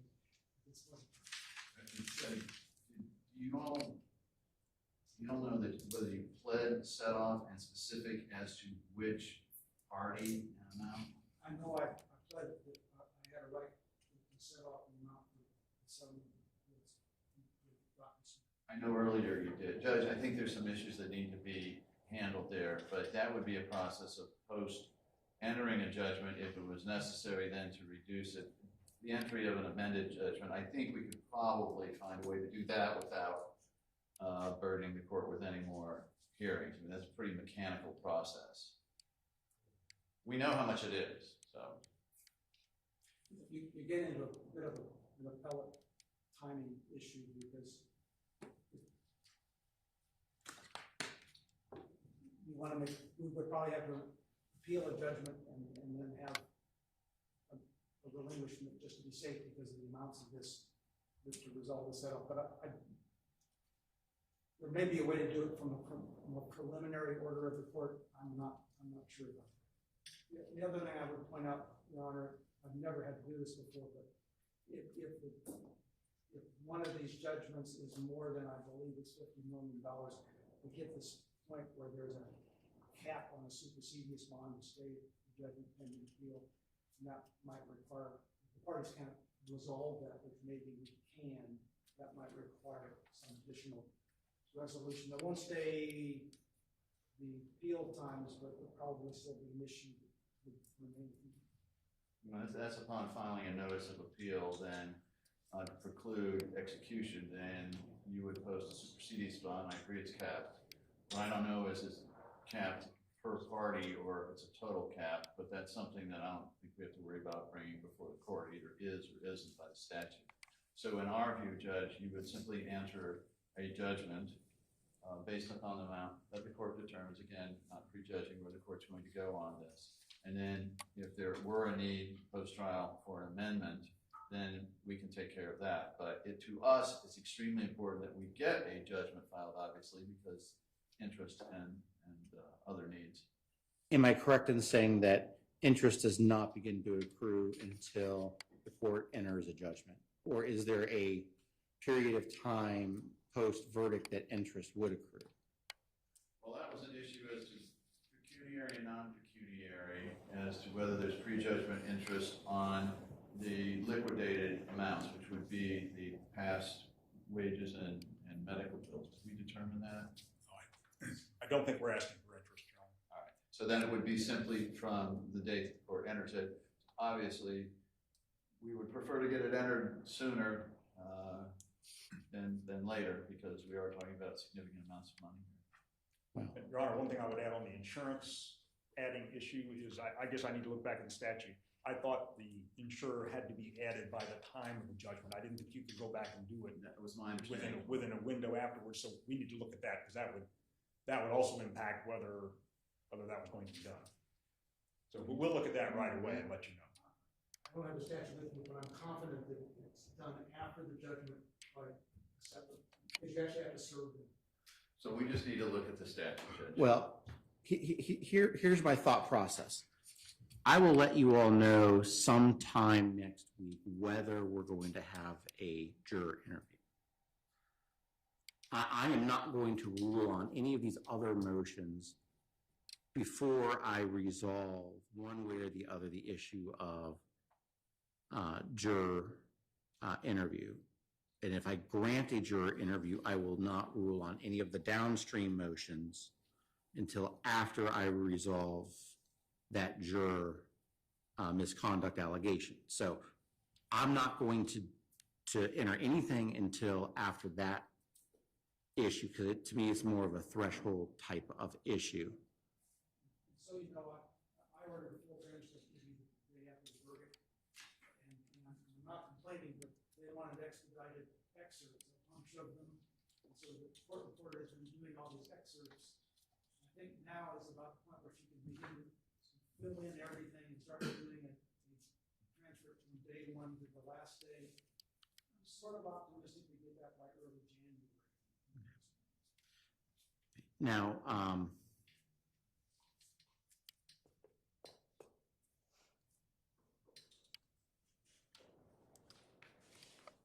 is there anything else about the topic of entering a judgment that we should or need to address? Because, you know, ultimately, if I am going to enter a judgment, whenever I resolve all of these motions, I'm going to want to do it as soon as possible. Obviously, if I grant various motions, there might not be any judgment. It might be a partial judgment. You know, I just don't know how it's going to shake out, because I just don't know yet. So, but is there anything else that we need to address? And perhaps you all need to talk amongst yourselves about that set-off issue. Maybe there's an agreement. I mean, I know what I've seen in the paper, but I don't know if that's the true number or not, so.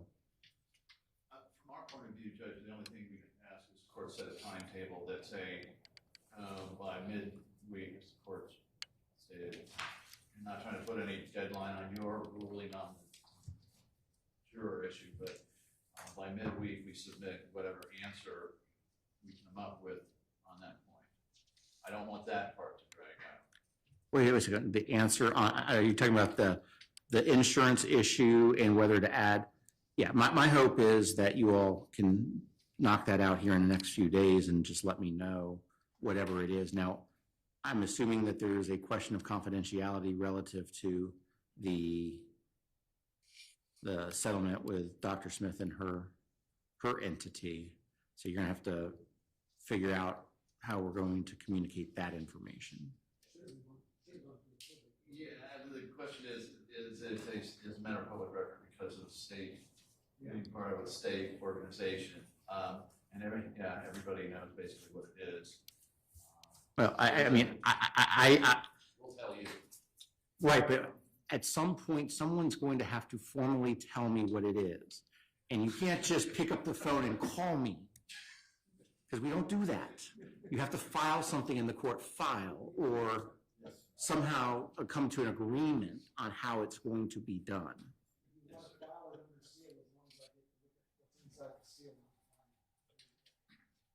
Your Honor, ultimately, when you rule on these things, there'll be a number and it can be adjusted, I think, between counsel. The one thing I was going to say, it seems to me as we're thinking about it abstractly, that could impact it is what your ruling is on Sally Smith, because if they've argued she's not if you would agree with them on she's not an agent, now they could settle.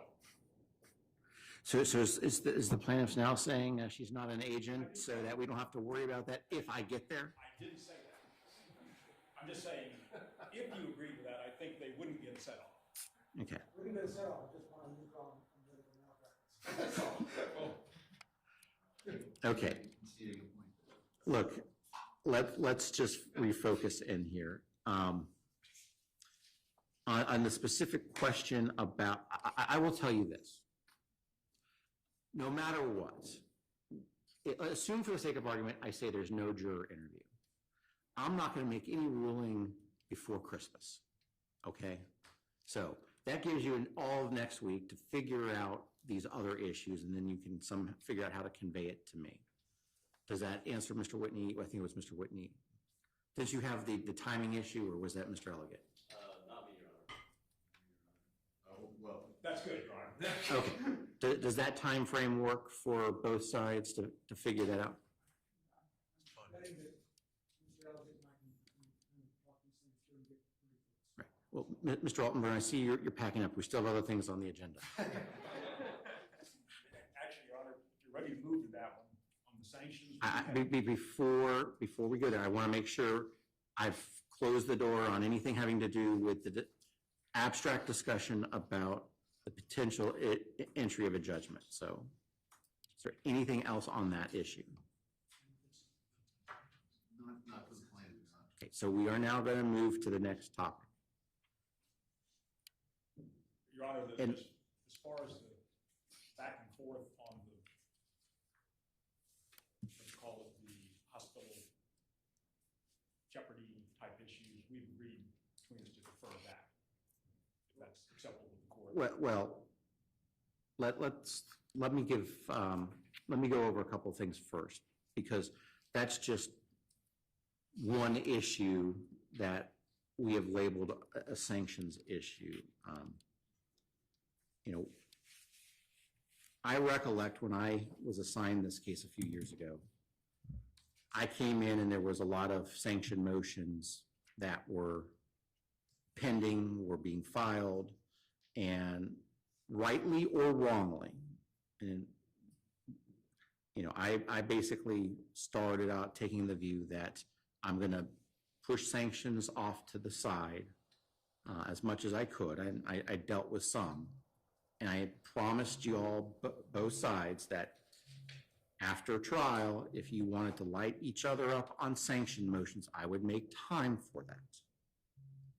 Now, and I will tell you my thought process then was, well, once we have a resolution of the trial, I will then say, do you still want to light each other up with sanctions?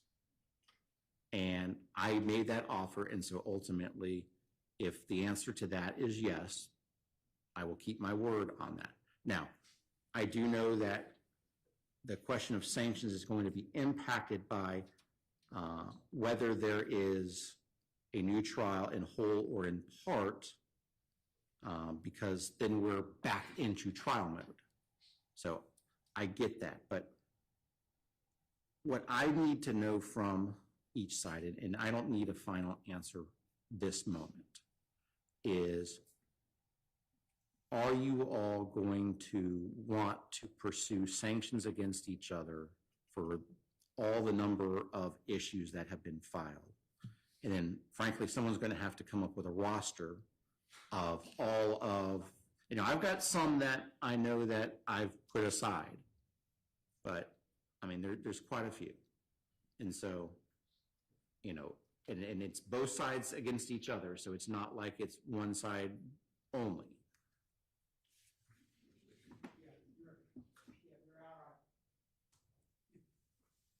I think maybe the question is, both sides are going to just pack up tents and go home on this without pursuing one another.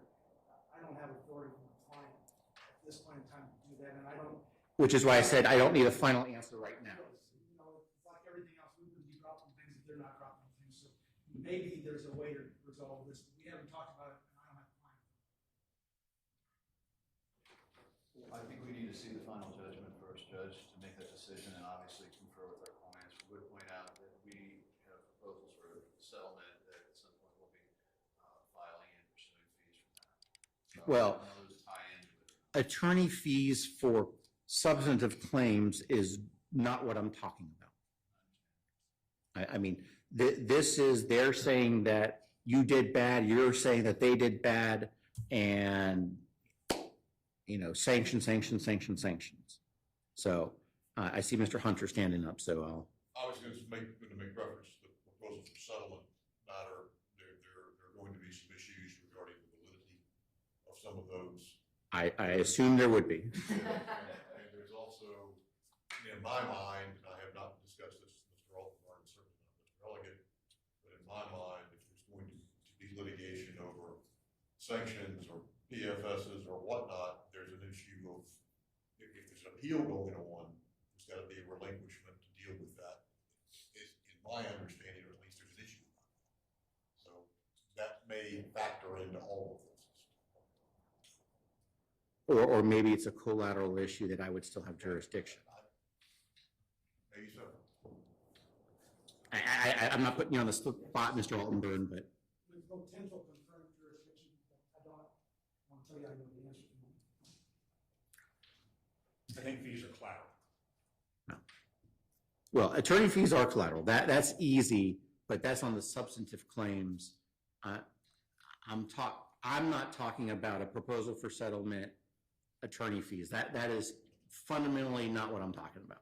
I think we all, though, know we're talking about all the various different claims and sanctions. So I told you that if you wanted to light each other up, I would do it after the trial, and I'll stick to my word. But perhaps, depending on, and like I said, maybe whatever happens on these other motions will dictate it, but perhaps there's something else that you all could come up with. Now, that raises the next question, which I did not put on here, is should I send you all back to mediation? And should I send you all back to mediation before I rule on any of these motions? That would be very difficult for us, Judge.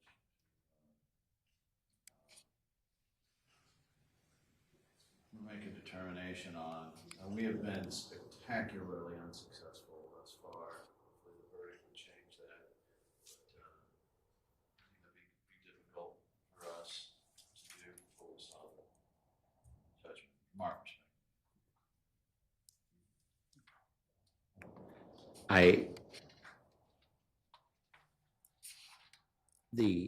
would I have the ability to send you to mediation on a substantive matter though after I entered the judgment? I mean, I could send you on attorney fees, but if I entered a judgment, or if I didn't enter it, I guess if I didn't enter a judgment, we're doing a new trial, I could send you. That would be an easy one I could do. But if I entered the judgment, then could I then send you to mediation at that point on the main issue? And I'm not sure I could. The appellate court's going to do it in any event, one way or the other. They have every time I've seen. I think the 5th does, but I'm not sure the 2nd does. The second district, every other district has the authority to order mediation. The second district almost never, ever does it on its own, whereas some of the others do it on their own. You were to order me to mediation after you entered the final judgment. I'm probably not going to go to the second district, so you didn't have to. I just don't know if I have that authority. And I, obviously there seems to be other issues out there. We consult on that and advise the court. Yeah, and I will tell you, Mr. Anderson, this isn't idle thought process on me. This has been an active thought in my head as to whether I should send you to mediation before I rule on any of these motions. I understand. Well, we need to consult with our client briefly, Judge. Yeah, and I'm not asking for a final decision, but perhaps as part of the discussions on the insurance issues that we dealt with, you can confer with your respective clients and then with each other. I may be wrong, but mediation before some of these rulings were in such a vast level of disagreement on things. If there's a mediation, it's probably after the meeting. Your Honor, I guess I would chime in and say, I think if there were a judgment and you wanted us to mediate, I think we would talk. I don't see either side, from what I heard, wanting to object to talking in mediation, whether it's suggested or ordered. But we do want, as you know, we already discussed, there's some urgency on our part to get a judgment. I understand. Okay, well, when you convey the information about the insurance, give me some thoughts. It doesn't not have to be agreed to. You can each send me something if you want. Like I said, I'm not going to enter anything before Christmas. So maybe by next Thursday, you can file something and let us know. The clerk is closed on Friday, so there won't be anything that can be processed after 5 o'clock on Thursday. I have a case management note here. Is there anything that we need to otherwise address that we have not yet addressed today? Yes, sir. Mr. Whitney? We have a motion to compel that we filed on the 6th. You can sit if you want. We filed a motion to compel regarding the immediate jeopardy documents. And yesterday, we received a privilege log, and I believe the defendant filed a renewed objection to those documents the court order produced immediately at trial. There were 2 boxes, an inventory provided to us. I'm sorry, an inventory of 2 boxes provided to us. The 2 boxes of documents have not been provided. We would like the court to compel the production of those documents, which we have not yet received, not even the unprivileged documents. They filed an extensive privilege log and a renewed objection yesterday. That will inform our decision on whether we want to light each other up on sanctions. It also informs the prejudice against us in not having those documents at the time of the trial. Well, okay, well, let me hear from the other side first. Your Honor, we had the documents in question were made available during trial. The verdict intervened. Apparently, before anything could be done with them, they were then sent back, and we had to re-get them back. We then went back through them. We never had an opportunity to look at objections or privileged information. We did that. we prepared a privilege log, we prepared objections, we sent those. We were trying to get them out as of last Friday or Monday.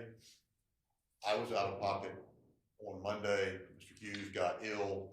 By the time I understood that had not happened, we had an agreement not to pursue matters related to sanctions at this hearing.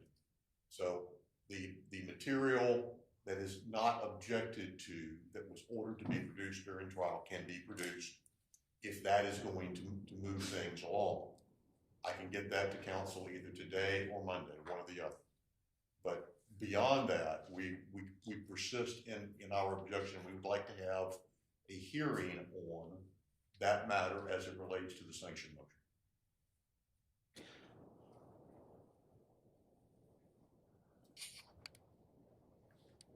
Okay. So you're sending over what you're claiming is not privileged and wanting to withhold and have a hearing as to the balance? Yes, sir, Your Honor, but to be perfectly clear, we continue to object to having been ordered to produce those materials at all. I know, and perhaps we can just agree to disagree on this issue, Mr. Hunter. Well, I understand, I'm just trying to protect the record as far as that's concerned. But I don't understand what production will accomplish at this date.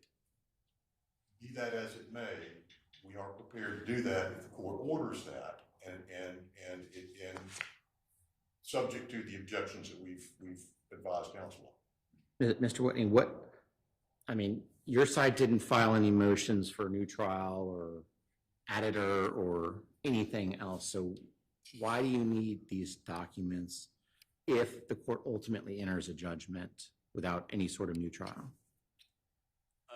For the reason I mentioned, Your Honor, it will inform, there's going to be a discussion between counsel and understand about the desire to pursue sanctions motions. It will inform our decision there.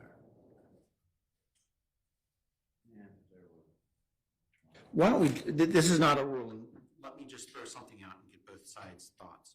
What if Mr. Hunter sends over the non-privileged documents? I tell Johns Hopkins that they have to preserve those 2 boxes or whatever it ends up being. And then if we ultimately either have a new trial in whole or in part, we can address the issues on the claimed privilege. If I enter a judgment, then you can have a further argument as to look at this privilege log, these specific documents, and perhaps I just do an in-camera as to those few. But I tend to agree with Mr. Hunter, like, what's the point if ultimately I'm entering a judgment? And I hear your argument about the sanctions, and that probably is valid, but what about that, what I just outlined? That suggestion is fine with plaintiffs. Subject to our objection, Judge, I will withdraw. And I know in the first instance, you don't think you should have to turn them over at all. I get that. I disagree, but, you know. I should add to this mix that we have an agreement, I believe, with counsel that any production that we make is subject to confidentiality. And I think we have a confidentiality order and you can produce under the confidentiality. I'm fine with it. So I will go ahead and direct Johns Hopkins Children's Hospital to maintain those 2 boxes. Go ahead and turn over the next couple of days the non-privileged documents, and then we're not going to do anything on the claim privilege until we figure out what actually gets entered as far as new trial or judgment or some combination. And we are producing confidentiality. Under the confidentiality, yes, sir. And any other case management related item we need to address before we adjourn for the day? Not on the plaintiff's side. No, so, Your Honor. Okay, I appreciate everyone being here. I know this is a difficult subject, and there's a lot of divergent opinions on it, but I do appreciate y'all's work today during this hearing, and we will be in recess. Happy holidays, everybody.